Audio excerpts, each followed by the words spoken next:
Hello, officers. Welcome to Sadhana Visa Academy current affairs session. Let's begin the journey from awareness to achievement. Radhe Radhe, जय Shri Krishna to all. This side Ruby Tyagi. आप देखेंगे current affairs के session में क्या क्या है खास. तो सबसे पहले हम देखेंगे कि आपको द हिंदू की न्यूज में आज आपको काफी इंटरेस्टिंग टॉपिक्स देखने को मिलेंगे, इंटरेस्टिंग न्यूज देखने को मिलेगी. काफी आपको मजा आने वाला है. आप आराम से और पेशेंस रखकर देखते रहें. थोड़ी लंबी क्लास है लेकिन काफी इंपॉर्टेंट है.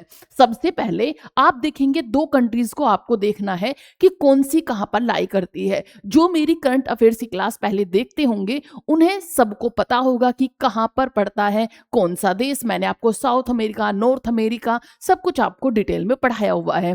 फिर भी एक बार फिर से देख लेंगे. जो न्यू है उन्हें अभी शायद नहीं लर्न होगा तो आपको जरूर देखेंगे कि सबसे पहले देखेंगे वेनेजुएला कहां पर पड़ता है, इसी के साथ में ग्रीनलैंड कहां पर पड़ता है, क्योंकि इन दोनों देशों पर जो हमारी न्यूज है काफी इंपॉर्टेंट और इंटरेस्टिंग न्यूज है. तो सबसे पहले हम देखेंगे कि हमारा जो वेनेजुएला है वो कहां पर पड़ता है. तो आप देखेंगे ये है हमारा साउथ अमेरिका.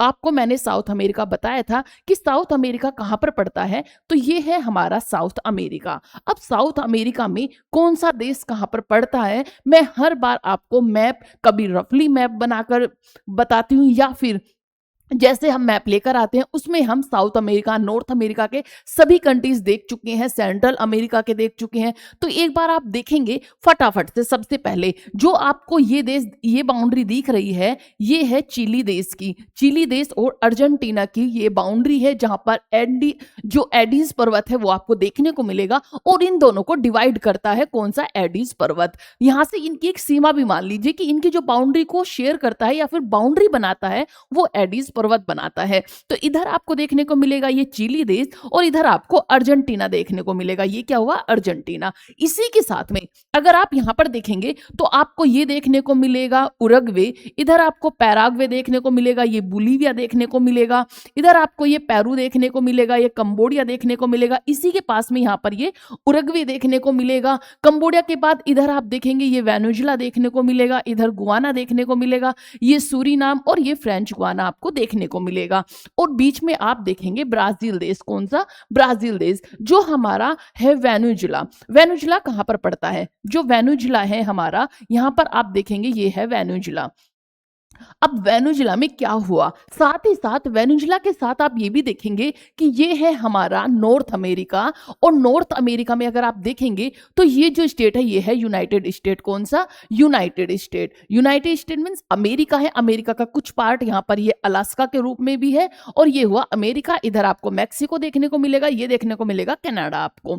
जो यूएसए है, यूएसए ने अभी वेनेजुएला पर आक्रमण किया. आक्रमण इन द सेंस बिना किसी खून खराबे के, बिना किसी फायर के, सिर्फ जो वेनेजुएला है उनके जो प्रेसिडेंट है, राष्ट्रपति हैं, उन्हें उठा लिया है. इस न्यूज को आगे देखेंगे लेकिन आप ध्यान रखेंगे कि यहां से यहां तक की डिस्टेंस ये कवर करते हुए बिना किसी को पता लगे, बिना किसी न्यूज के, बिना किसी मीडिया के, बिना किसी चर्चा के वेनेजुएला के जो राष्ट्रपति वो उठा लिए जाते हैं.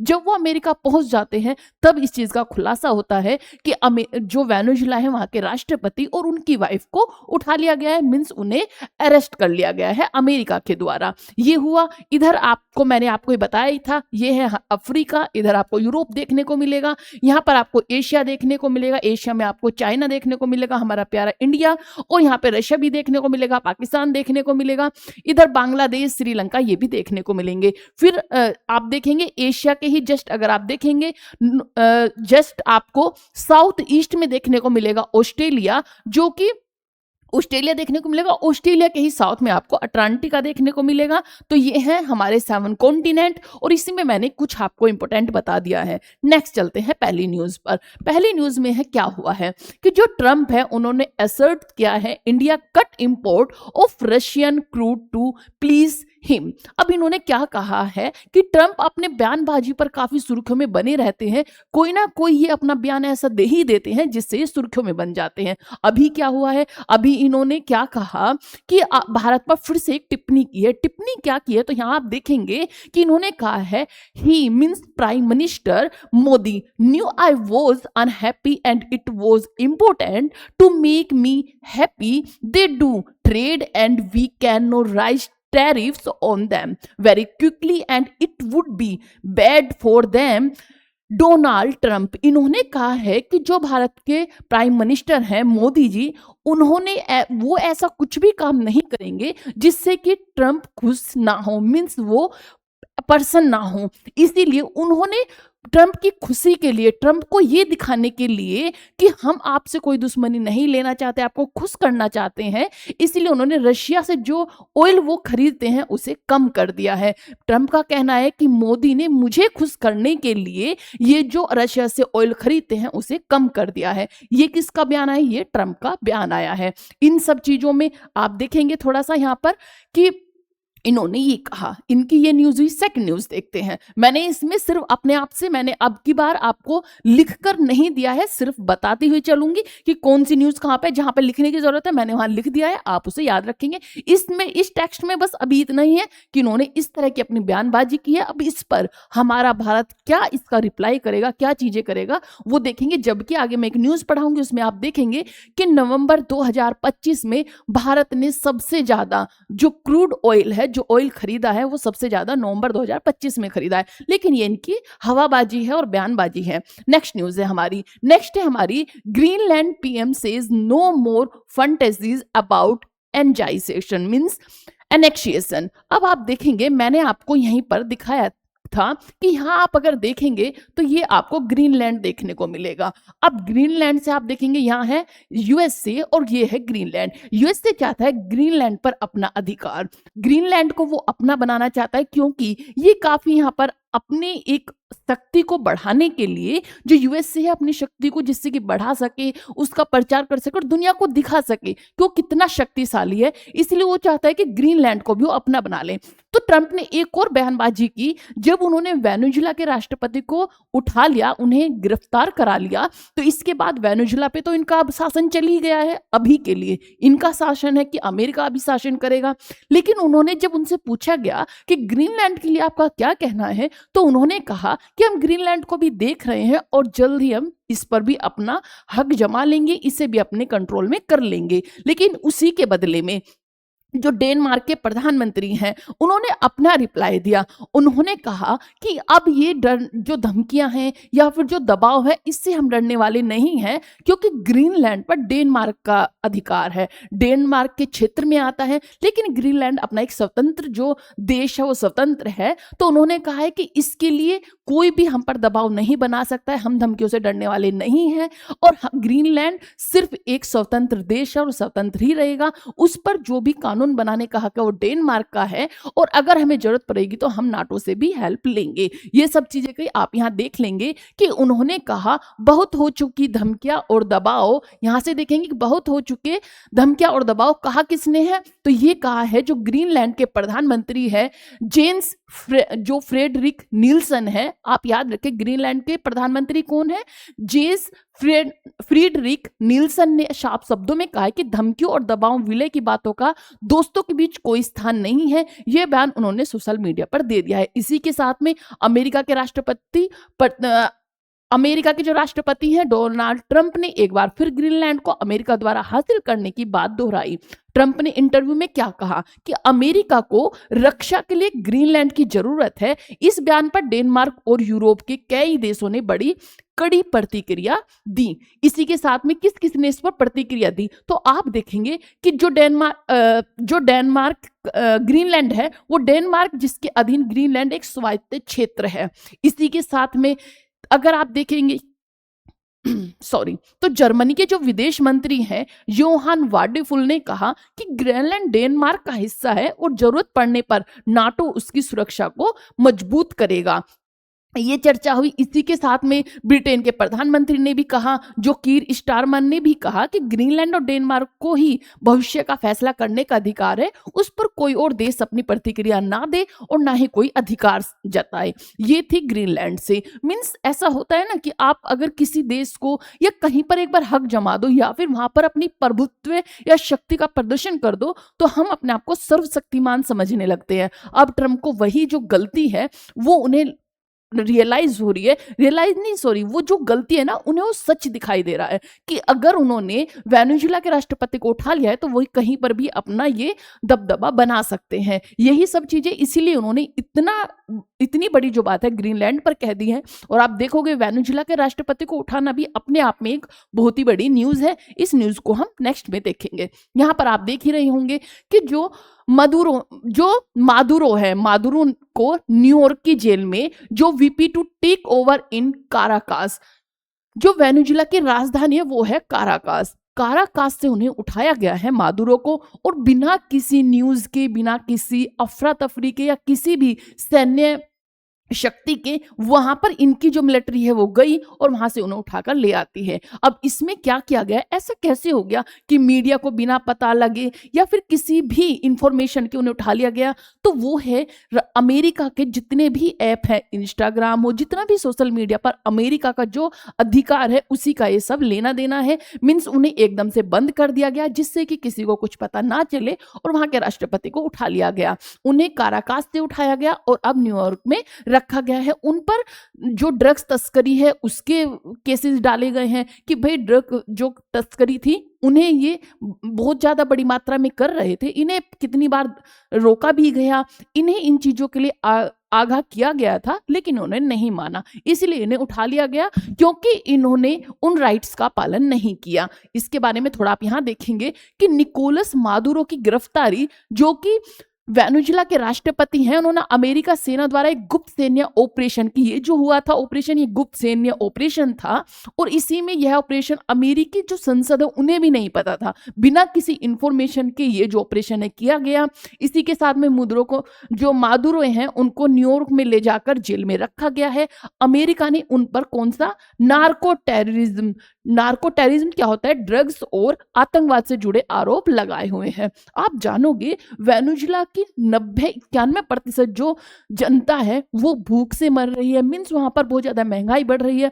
मैंने कितनी बार आपको बताया भी है कि किस तरह से वहां पे महंगाई बढ़ी है, किस तरह से जो नोटों के थैले भर भर कर वहां पर ले जाए जाते हैं और वहां से चीजें खरीदी जाती हैं। लेकिन इसी के साथ में आप ये भी जानेंगे जो क्रूड ऑयल है, मीन्स जो ऑयल है, विश्व का सबसे ज्यादा जो भंडार है वो आपको वेनेजुएला में देखने को मिलेगा, और इसी के वजह से अमेरिका ने उन पर हमला किया और वहां से जो है जो मादुरो हैं उन्हें उठा लिया गया है। इसी के साथ में उनकी पत्नी जो कि सिलिया फ्लोरेस को भी उनके साथ गिरफ्तार किया गया है। दोनों को काराकास, जो कि वेनेजुएला की राजधानी से अमेरिका ले जाया गया है। वेनेजुएला की सुप्रीम कोर्ट ने मादुरो की अनुपस्थिति में जो वहां के उपराष्ट्रपति है उन्हें क्या किया गया है, कार्यवाहक राष्ट्रपति नियुक्त किया गया है। उपराष्ट्रपति कौन है, तो वो है डेल्सी रोड्रिगेज। कौन है, डेल्सी रोड्रिगेज का क्या बयान है कि उनको कहना है कि मादुरो को तुरंत रिहा करना चाहिए। ये है भी कि भाई हमारे राष्ट्रपति को उठा लिया गया है, ये कहाँ की एक समझदारी है। इससे तो क्या होगा, अब जो भी लोग स्ट्रोंग होंगे, शक्तिशाली होंगे, वो अपने से कमजोर देश पर फटाफट कब्जा कर लेंगे। जैसे अगर आप चाइना को देखोगे तो ताइवान पर हमला कर देगा रशिया। इस तरह तो जिस तरह रशिया ने यूक्रेन पर हमला किया हुआ है तो वो भी वहां के यूक्रेन के राष्ट्रपति को उठा लेंगे इसी तरह से, और वहां का सारा जो यूक्रेन है अपने कब्जे में ले लेंगे। तो ये तो नाइंसाफी हुई। जो अमेरिका, जो डोनाल्ड ट्रंप शांति की बात करते थे, जो कि नोबेल प्राइज लेना चाहते थे, नोबेल प्राइज क्या किसी और को मिला, इनके तो छक्के ही उड़ गए। इन्होंने ऐसे ऐसे कारनामे करने शुरू कर दिए हैं कि ये अब अपनी शक्ति का प्रदर्शन करना चाहते हैं, ये दिखाना चाहते हैं, दुनिया को दिखाना चाहते हैं कि हम बहुत शक्तिशाली हैं, और अगर हमसे कोई भी टकराएगा तो हम उस देश को बर्बाद कर देंगे, या फिर वहां पर या तो हमारी राज चलेगा, हमारी बातें मानी जाएंगी, अदरवाइज हम वहां से उसे उठा लेंगे और उस पर अपना शासन लागू कर देंगे। इनका कहना है कि वहीं पर अगर आप जानोगे कि जो वेनेजुएला की ही जो नोबेल प्राइज अभी दिया गया था लेडी को, उन्हें बनाया जा रहा है, राष्ट्रपति बनाने की बात की जा रही है, और वो जो डोनाल्ड ट्रंप है उनके बिल्कुल खिलाफ है। तो इसलिए डोनाल्ड ट्रंप अभी इसलिए भी सहमति अपनी नहीं जता रहे हैं कि वहां पर राष्ट्रपति बना दिए जाए। वो कह रहे कि अभी कुछ दिन तो अमेरिका का ही राज चलेगा, अमेरिका ही वहां पर शासन करेगा, फिर बाद में सोचा जाएगा। ये सब चीजें हो रही, क्योंकि इतने में क्या होगा, जो वहां के क्रूड ऑयल है, अमेरिका की कंपनियां वहां पर जाएगी, भर भर कर वहां पर से व्यापार करेगी, और प्रॉफिट कमाएगी। लेकिन ये भूल गए हैं, इन्हीं के जो लोग हैं अमेरिका के, वो बोल रहे हैं कि ये गलत है। जो विपक्ष है वो बोल रहा है कि गलत क्या है, क्योंकि वो जानता है कि ऐसी ही गलती अमेरिका ने अफगानिस्तान में भी की थी। लेकिन क्या हुआ, वहां से उन्हें अपनी सेना को वापस लेना पड़ा और वहां पर शासन अभी भी उन्हीं लोगों का है जिनका होना था। तो इसी तरह से आप किसी भी देश में जाकर कहीं भी अपनी प्रभुत्व नहीं दिखा सकते हैं कितने दिन, क्योंकि वहां की जनता अपने ही पक्ष में रहती है। तो इसीलिए ये भी इनकी गलती मानी जा रही है कि ये कहा जा रहा है, विपक्ष का है कह रहा है कि बहुत ही गलती की है डोनाल्ड ट्रंप ने। भविष्य के लिए ये काफी बड़ी चेतावनी हो सकती है। ये सब चीजें रही। इन पर ड्रग इन्फोर्समेंट एडमिनिस्ट्रेशन है उसका भी उन्हें वहां पर उसकी अ, निगरानी में इन्हें रखा गया है, क्योंकि एक बहुत बड़ा क्राइम है। तो उसके हवाला देते हुए इन्होंने उन पर ये केस लगाए हुए हैं। इसी के साथ जो वेनेजुएला मादुरो की गिरफ्तारी के बाद देश में हिंसा भड़क उठी है, कुछ नागरिक और सैनिक मारे गए हैं। सुप्रीम कोर्ट ने कहा है ये सब अमेरिका के कारण हुआ है। भारत ने क्या कहा है, भारत क्या ही कहेगा, भारत सिर्फ इतना कहेगा कि शांति बनाए रखे, क्योंकि भारत का वहां से कोई ना तो इतना बड़ा लेना देना है, भारत खुद ही अमेरिका के टैरिफ से जूझ रहा है। तो भारत ने सिर्फ इतना कहा है कि वेनेजुएला के लोगों के कल्याण को लेकर चिंतित है, क्षेत्र में शांति और संवाद की जरूरत है। इसी के साथ में वेनेजुएला में 1999 से सत्ता जो समाजवादी पार्टी के हाथ में है, और इसकी शुरुआत किसने की थी, तो वो की थी ह्यूगो चावेज ने की थी, और अब तक उन्हीं की सत्ता बनी हुई थी। नेक्स्ट न्यूज देखते हैं। नेक्स्ट न्यूज है, Bangladesh will not travel to India for T20 WC world cup over security concern. Bangladesh का बयान आया है। बांग्लादेश का क्या कहना है, अभी आप सब जानते ही हैं कि बांग्लादेश ने जो हिंसा की एक लेवल होता है उसे क्रॉस किया हुआ है। वहां पर काफी दंगे फसाद हो रहे हैं, आंदोलन हो ही रहा था। वहां के एक देश प्रेमी थे जिनकी अभी मृत्यु हो गई, और उसका भारत को ब्लेम किया गया कि जो लोगों ने उन्हें मारा वो भारत जाकर रुक गए। अब प्रॉब्लम क्या हुई कि यहाँ पर ये सब चीजें तो चली रही थी, इसी के साथ में एक हिंदू व्यक्ति को, जो कि एक छोटी सी फैक्ट्री में काम करता था, कंपनी काम करता था, उसे वहां से उठा लिया गया और उसे जिंदा जला दिया गया। इसी के चलते हुए वहां पर काफी दंगा फसाद भी रहे, बाद में थोड़ी शांति बनाई गई। अब क्या हुआ कि इसी के साथ इस न्यूज से पहले क्या हुआ था कि जो आईपीएल होते हैं, आईपीएल के लिए क्रिकेट चूज किए जाते हैं, और जो ये आईपीएल भारत कराता है इसमें 10 जो बड़ी कंपनियां हैं या 10 बड़ी टीम होती हैं जो अपने अपने क्रिकेटर्स को खरीदती हैं और उन पर बोलियां लगाती है। जो सबसे ज्यादा बोली लगाता है वो क्रिकेटर उसी की टीम में चला जाता है। उसी में से एक टीम है जो शाहरुख खान की टीम थी, जो कोलकाता किंग्स है, वो शाहरुख खान की टीम मानी जाती है, जिसमें प्रीति जिंटा भी हैं और रानी मुखर्जी की भी आई थिंक वो टीम है। तो वो शाहरुख खान की टीम थी, और शाहरुख खान की टीम ने एक बांग्लादेशी क्रिकेटर को उन्होंने अपनी टीम में ले लिया। अब जब अपनी टीम में ले लिया तो फिर तो अफवाहें उठनी ही थी। अब क्या होता है, कुछ भी किसी भी देश में कुछ भी चीजें हो फटाफट धर्म और जाति पर आ जाती हैं। इसी के साथ में बोला गया कि शाहरुख खान को बोला है कि पहले को वो पाकिस्तान का सपोर्ट करते थे, अब बांग्लादेशी का भी करते हैं, जबकि ये चीजें ऐसी कुछ थी नहीं, लेकिन ये एक मुद्दा बन गया। इसी के साथ में जो आईपीएल के बीसीसी है उन्होंने कहा कि भाई आप बांग्लादेशी जो क्रिकेटर है उसे अपनी टीम में मत लीजिए, हम आपके लिए फिर से ओपन कर देते हैं, और आप किसी और टीम का जो और किसी देश के क्रिकेटर को अपने उसमें ले लीजिए, अपनी टीम में शामिल कर लीजिए। ये चीजें हुई। तो इसी तरह से शाहरुख खान की जो टीम है उन्होंने फिर दूसरा कोई कैंडिडेट लिया, और बांग्लादेशी जो क्रिकेटर थे उन्हें निकाल दिया गया।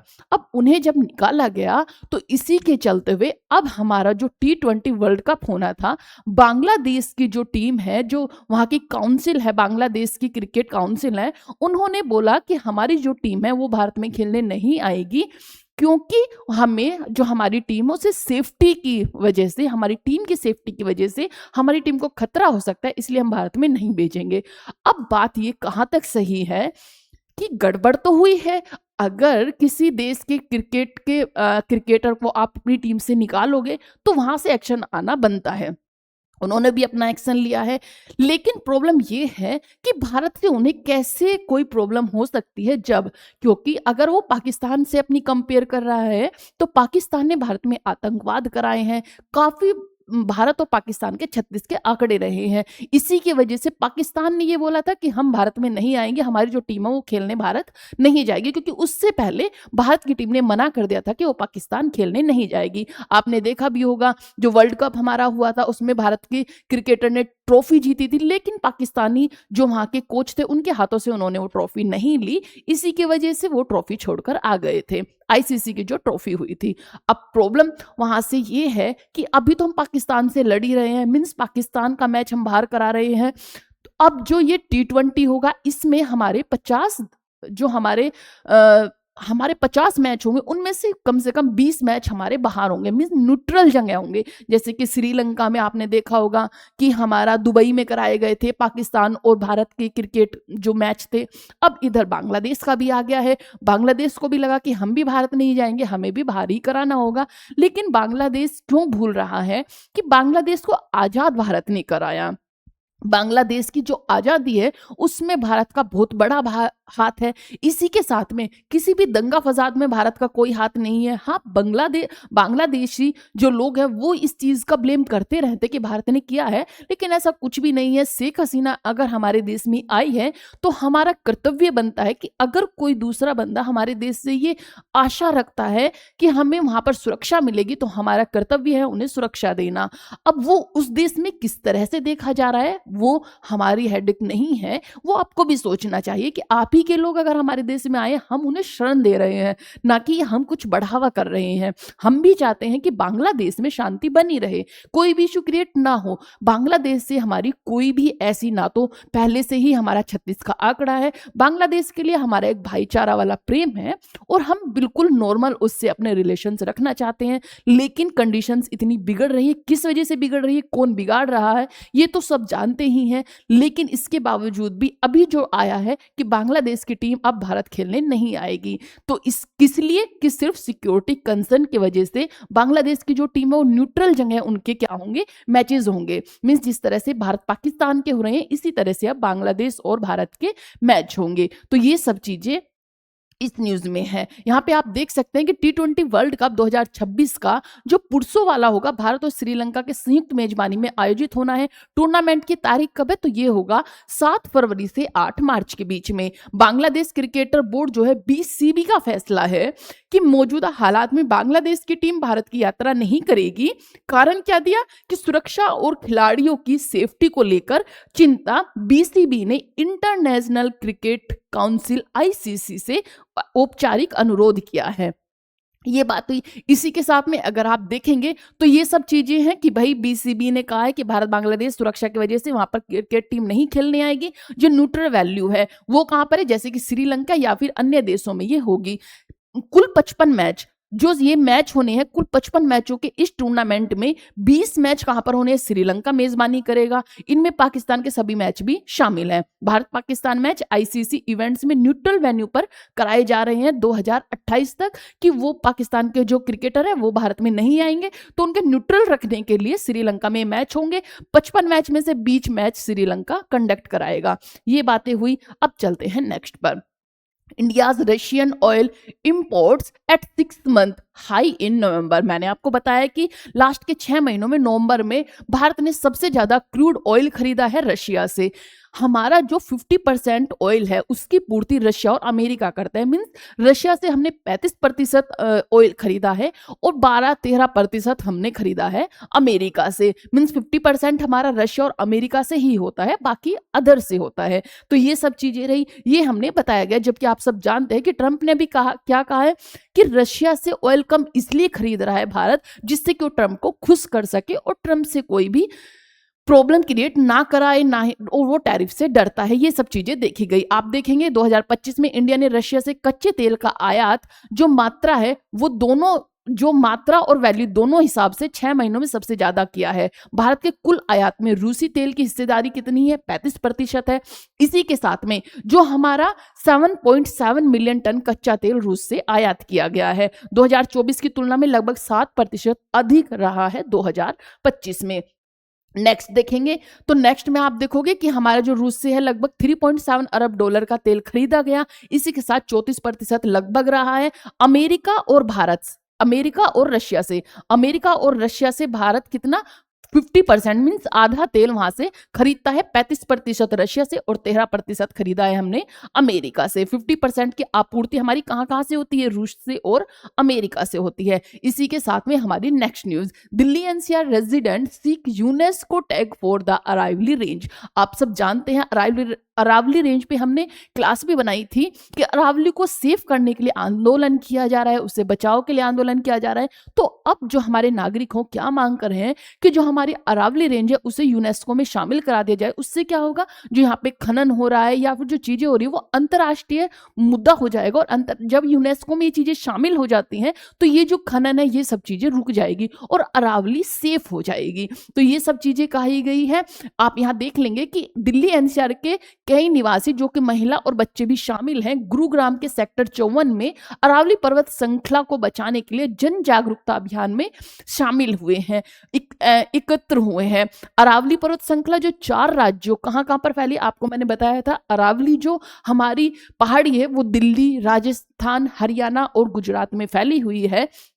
यहाँ पर देखेंगे दिल्ली, हरियाणा और राजस्थान, गुजरात में फैली हुई है। यूनेस्को बायोस्फीयर रिजर्व जैव मंडल आरक्षित क्षेत्र घोषित किया जाए, जिससे क्या होगा, अरावली को अंतर्राष्ट्रीय स्तर पर संरक्षण मिलेगा। तो ये मांग की जा रही है, इससे क्या होगा, अरावली को बचाव मिल सकता है। यह बैठक अरावली बचाओ सिटीजन मूवमेंट के तहत हुई। यह एक पंजीकृत ट्रस्ट है। अरावली के संरक्षण को लेकर जन जागरूकता फैलाना है। इसी के साथ में आप सब जानते हैं कि क्या है ये सतही सस्टेनेबल माइनिंग प्लान से काम नहीं चलेगा। उनका कहना है जो हमारी 76,000 किलोमीटर की अरावली रेंज है उसे अंतर्राष्ट्रीय यूनेस्को में शामिल किया जाए, जिससे कि उसके जो संरक्षण है उसे मजबूत किया जाएगा। वहां से होगा सिर्फ कागजी जो परिभाषाएं, उनसे कुछ नहीं होने वाला, क्योंकि सुप्रीम कोर्ट का फैसला था। सरकारी अधिसूचनाओं को गंभीर पर्यावरणीय प्रभाव पड़ेगा।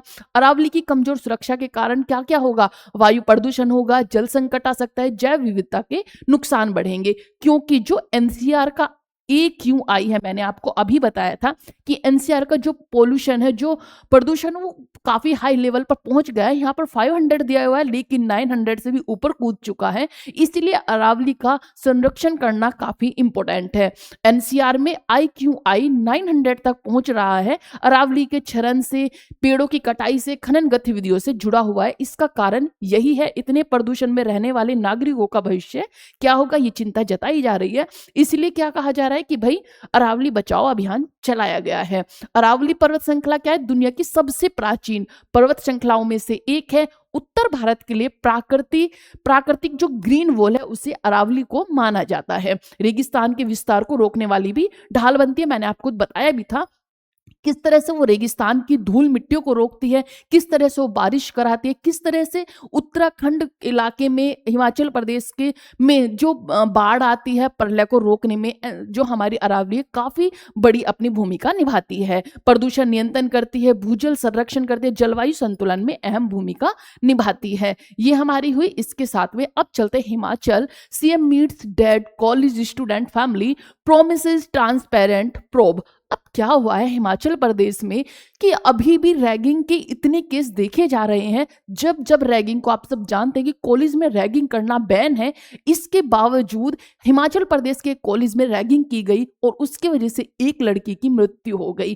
कितने दुख की बात है कि हम अभी भी इस लेवल पर पहुंच जाते हैं कि रैगिंग का नाम लेकर हम एक इंसान को इस लेवल पर पहुंचा देते हैं कि वो उसकी मृत्यु हो जाती है। ये हिमाचल प्रदेश का केस है। 3 लड़कियों के लिए ये दर्ज किया गया कि 3 लड़की और एक इसमें टीचर भी शामिल थे, प्रोफेसर शामिल थे, जिनका नाम राकेश बताया जा रहा है, और उनके वजह से उन्होंने दुर्व्यवहार किया। जाति का भी कुछ इसमें बताया जा रहा है कि भाई जाति की वजह से उन्हें इतना प्रोवोक किया गया। लेकिन कितनी गलत चीज है, जब हमारी रैगिंग बंद है, रैगिंग बैन की हुई है, तो पहली बात तो उस विद्यालय ने कैसे अलाउ किया रैगिंग को, और सेकंड ये कि इतना उसके साथ उत्पीड़न हुआ, इतनी सब चीजें हुई, कैसे किसी को पता नहीं चला कि लड़की की मृत्यु हो गई, उनकी फैमिली का क्या ही हाल होगा। और लड़की होकर हम, लड़की ही किसी लड़की के साथ इस लेवल तक हम अत्याचार कर देते हैं कि उसकी मृत्यु हो गई। अब तक इतने केस आए हैं कि भाई कभी लड़की के साथ कुछ हो रहा है, कभी कुछ हो रहा है। तो क्या अब ये भी देखने को रह गया था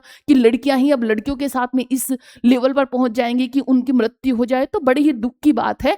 तो ये उस पर आया है कि रैगिंग की वजह से हिमाचल प्रदेश का एक स्कूल है, कॉलेज है, जिसमें रैगिंग की गई और उस लड़की की मृत्यु हो गई। उसी में वहाँ के मुख्यमंत्री जो है वो वहाँ पहुंचे। कौन है? तो हिमाचल प्रदेश के मुख्यमंत्री है सुखविंदर सिंह सुक्खू, जो कि छात्रा के परिवार से उन्होंने बातचीत की, फोन पे बातचीत की। बातचीत जो भी हुई है, लेकिन इस पर एक कड़ा कदम उठाना चाहिए। रैगिंग अगर बैन है तो इस पूरे विद्यालय पर कार्रवाई की जानी चाहिए कि आखिर रैगिंग हुई कैसे जब ये बैन की गई है, और इसके बावजूद आखिर इस लेवल तक कैसे पहुंच गई कि लड़की की मृत्यु हो गई। पूरे कॉलेज प्रिंसिपल और सब पूरा स्टाफ होता है, क्या किसी को पता नहीं चला? एक प्रोफेसर इतनी गलत चीजें करते रहे और फिर भी किसी को पता नहीं चलता। और ये झूठ नहीं है, ये रियलिटी है, हकीकत में है कि जो प्रोफेसर इस लेवल पर, इस पद पर पहुंच जाते हैं, वो अपनी जो हरकतें हैं उनसे बाज नहीं आते हैं, और ये गलत चीजें होती हैं काफी। मैंने आपको फिर पहले भी बताया था, जब मैंने उन्नाव केस आपको पढ़ाया था, कि लड़की की एक लिमिट जब क्रॉस हो जाती है तब वो बता पाती है, उससे पहले तो बता भी नहीं पाती। क्योंकि सिर्फ इस वजह से जो एक इज्जत का पाठ पढ़ाया जाता है लड़की को, कि हर एक रेस्पॉन्सिबिलिटी लड़की के ही ऊपर होती है। अगर कोई गलत काम किया तो नाक कट जाएगी फैमिली की, वो लड़की के ऊपर है। कोई भी गलत काम नहीं करना है, पढ़ाई अच्छे से करना है, कुछ भी उनके खिलाफ जाके नहीं करना है। तो इन सब में सारी जिम्मेदारियां लड़की पर ही होती है। लड़का कुछ भी कर ले वो सब चलेगा, ना तो लड़का जब कुछ करता है ना तो तब नाक कटती है, ना कोई प्रॉब्लम आती है, लेकिन सिर्फ लड़कियों पर ही सारी जिम्मेदारी थोप दी जाती है कि हर चीज की जो रेस्पॉन्सिबिलिटी है वो लड़की ही उठाएगी। इज्जत घर की लड़की से बनती है, लड़के से कुछ नहीं बनती। लड़का कुछ भी करता फिरता रहे, कोई प्रॉब्लम नहीं है, लेकिन लड़की को बस दबा के रखो। कुछ भी उसके साथ गलत हो रहा हो वो आवाज नहीं उठा सकती है, उसे सिर्फ दबाव में रहना होता है। और लड़की खुद भी इतनी दब जाती है कि वो इस इज्जत की वजह से अपने लिए ना कोई कदम उठा पाती है, ना ही किसी को बता पाती है। बहुत गलत है। अगर लड़की के साथ कुछ गलत हो रहा है तो इज्जत को साइड में रखो, पहले अपने लिए जियो, पहले उस चीज पर कदम उठाओ कि कल वो बंदा किसी और के साथ गलत ना करे। अगर आज आपके साथ गलत हुआ है तो वो कल दूसरे के साथ भी गलत करेगा, तो क्या तब सही रहेगा? मीन्स ये तो पीढ़ी दर पीढ़ी, सॉरी, एक से दूसरे के पास ऐसे ही जाता रहेगा। लेकिन अगर आप साथ ही कदम उठा दें, अगर आपके साथ कुछ गलत हुआ है उसी पर साथ के साथ तभी कदम उठाया जाए, तो आसपास के जो 4-10 लोग हैं उन्हें भी आंखें हो और वो भी कुछ गलत करने से पहले 100 बार सोचेंगे। लेकिन अगर आप ही नहीं उठाओगे तो और लोग भी उनको एक हक मिल जाता है गलती करने का। तो प्लीज अगर किसी भी लड़की के साथ कुछ भी गलत है तो वो बात ज्यादा बड़ी मुद्दा ना बने, आपकी मृत्यु या आपकी जिंदगी तक ना पहुंचे, उससे पहले ही उस पर एक्शन लेना चाहिए, उस पर कदम उठाना चाहिए, अपने हक के लिए लड़ना चाहिए। तो ये सब चीजें हुई है। नेक्स्ट के देखते हैं। नेक्स्ट न्यूज है हमारी, ये मैंने आपको बताया, दलित छात्रा की सुरक्षा के लिए शैक्षिक संस्थाओं में शक्ति असंतुलन। इसी के साथ में कॉलेज में रैगिंग और यौन उत्पीड़न की गंभीर समस्या, आंतरिक शिकायत तंत्र की कमजोरियां। इसी के साथ में किस किस हमारे आर्टिकल का उल्लंघन हुआ है, तो आप देखेंगे आर्टिकल 14 हमारा कहता है कि हमें समानता की स्वतंत्रता है। इसी के साथ आर्टिकल 15 कहता है कि हर एक को अपनी गरिमा रखने का पूरा हक है, और 21 कहता है जीवन का अधिकार, कि हर एक इंसान को जीवन जीने का अधिकार है। तो इन तीनों का उल्लंघन किया गया है। इसी के साथ में नेक्स्ट देखेंगे,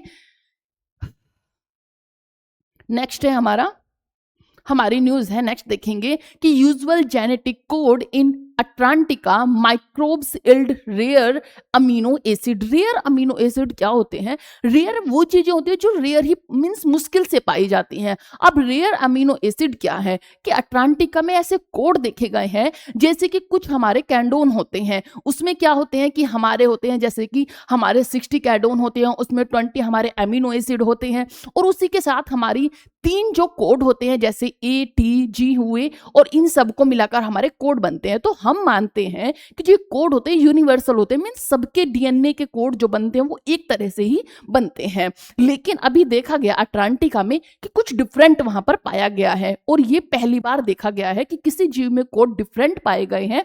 कैसे? आप यहां देखेंगे कि जीवन के मूल नियम हर जगह एक जैसे नहीं होते। हमारा शोध क्या था पहले कि हमें लगता था जो हमारे जेनेटिक कोड होते हैं वो यूनिवर्सल होते हैं, हर जगह सेम होते हैं, और कोई एक होता है जो एक्सेप्शन होता है। लेकिन अभी देखा गया है अटलांटिका में ये काफी मात्रा में पाए गए हैं।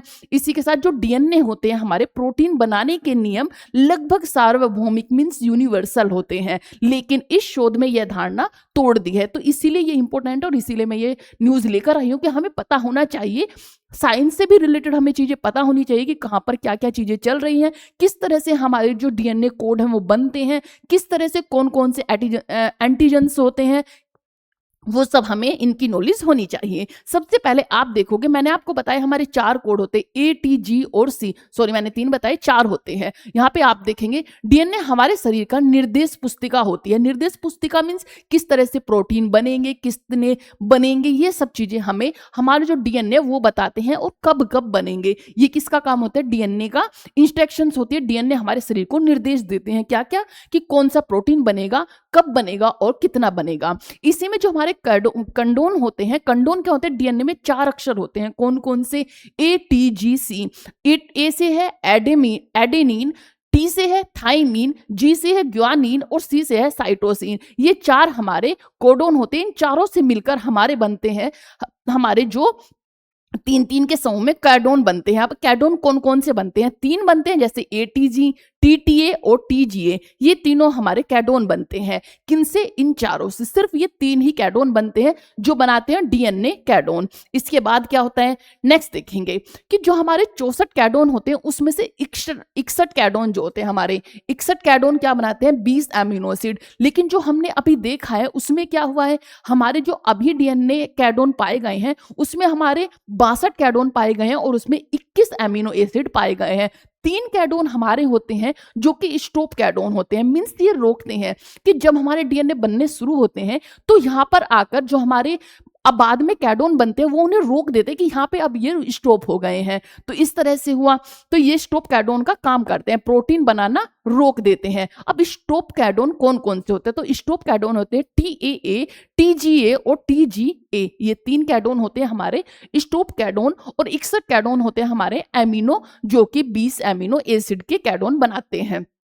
इसके नेक्स्ट में देखेंगे कि जो हमारा टीजीए कैडोन है अब स्टॉप नहीं रहा। मैंने आपको बताया कि जो हमारे ये थे टीएजी और टीजीए, ये तीनों कैडोन कौन से? स्टॉप कैडोन है। लेकिन जो हमने पाया है जो हमारे 62 कैडोन बने हैं और 21 एमिनो एसिड बने हैं, उसमें जो ये टीजीए है ये अब स्टॉप कैडोन नहीं रहा है। ये क्या? ये कैडोन बनाता रहता है, मीन्स ये एमिनो एसिड्स बनाता रहता है। तो ये हमने पाया है। इसी के साथ में ये एक दुर्लभ एमिनो एसिड है, और इन अमीनो एसिड का नाम क्या है? तो इस अमीनो एसिड का नाम है पायरोलाइसिन। क्या है? पायरोलाइसिन, जिसे हम इंडिकेट करेंगे PYL से आगे देखेंगे। जो पायरोलाइसिन है वो क्या है? वो एक रेयर एमिनो एसिड है, केवल कुछ खास जीवों में पाया जाता है। इंसानों में यह बहुत ही सीमित मात्रा में होता है। अब पहली बार पाया गया है कि जो अटलांटिका सूक्ष्म जीव से बड़े पैमाने पर उपयोग कर रहे हैं। मीन्स ये रेयर था, कभी कभी पाया जाता था। लेकिन यहाँ पर अगर आप अटलांटिका में देखोगे तो जो सूक्ष्म जीव है वो मैक्सिमम पाए जाते हैं, मैक्सिमम वो उपयोग कर रहे हैं। और उससे क्या है कि वो बहुत हद से ज्यादा सर्दी में भी सर्वाइव कर पा रहे हैं, हद से ज्यादा गर्मी में भी सर्वाइव कर पा रहे हैं, अधिकतम अगर लवणता है उसमें भी सर्वाइव कर पा रहे हैं। तो ये उसमें सर्वाइव कर पा रहे हैं इन कैडोन की वजह से। यहाँ देखेंगे ये जो जीव है इन्हें क्या कहा गया है? ये है आर्चिया। कौन है? आर्चिया। आर्चिया क्या है? आर्चिया एक बैक्टीरिया की तरह होता है। आर्चिया बैक्टीरिया की तरह देखते हैं, लेकिन उनसे जैविक रूप से अलग होते हैं। मैंने आपको बताया ये अत्यधिक ठंड में सर्वाइव कर सकते हैं, गर्मी में भी और लवणता में भी जीवित रह सकते हैं। ये खास आर्चिया में पाए जाते हैं। अटलांटिका की बर्फीले झीलों को कहा जाता है आर्चिया, जहां पर ये पाए जाते हैं। और ये हमने कैडोन देखे हैं वहां पर। जो पाइल कैडोन है वो क्या है कि वैज्ञानिक इस नाम को दिया है क्या? Pile genetic code. ये क्या है? मैंने आपको बताया। ऊपर अगर हमने देखा था तो वो 61 कैडोन थे। कितने? यहाँ पे आप देखोगे 62 कैडोन। मैंने आपको बताया वो थे 61 कैडोन। कितने? 61 कैडोन थे। 61 कैडोन थे। 61 कैडोन थे। सॉरी, कैडोन 61 कैडोन थे। और कितने एमिनो एसिड बना रहे थे? तो वो बना रहे थे 20। कितने? 20 एमिनो एसिड बना रहे थे। लेकिन ये कितने बना रहे हैं? ये बना रहे हैं 21। मींस ये वाले 62 कैडोन है, 62 कैडोन है, और कितने एमिनो एसिड बना रहे हैं? तो 21 एमिनो एसिड बना रहे हैं। एमिनो एसिड बना रहे हैं। सामान्यतः कितने थे? 21 कैडोन 20 एमिनो एसिड बनाते हैं। यानी जो जीवन ने एक नया एमिनो एसिड खोज लिया है वो कौन सा है? वो है हमारा पायल जेनेटिक कोड उसको नाम दिया गया है। इससे क्या होगा, इससे अब आने वाली संभावनाएं बढ़ेंगी। मीन जो हमारी दवाइयां हैं उनकी क्वालिटी अच्छी होगी, उसी से जैसे कैंसर थेरेपी होती है उसमें कुछ हमें खास अच्छा देखने को मिलेगा। इसी के यहाँ पर देखेंगे और बहुत सारी चीजें हैं जिससे कि बेनिफिट देंगी। मीन्स हमारी दवाइयों में, हमारे उपचार में, कैंसर थेरेपी में, इनसे हमें बेनिफिट मिलेगा इनसे। तो इसीलिए खोज की गई और इसमें हमें याद रखना है कि पाइल एक जेनेटिक कोड है जो नया एक खोज किया गया है। अब चलते हैं नेक्स्ट न्यूज पर। आपने सुना होगा when wall how at the first full moon of the year. जैसे ही वोल्फ का नाम आता है हमें लगता है अमावस्या की रात, वो बड़े वाली रात, उसमें जो भेड़ियों का चिल्लाना, वो सब हम एक अपनी इमेजिनेशन बनाते हैं कि बस ये होता है। लेकिन ये क्यों होता है, इसके पीछे का एक इतिहास क्या है, ये हमें कभी जानने की कोशिश ही नहीं करते।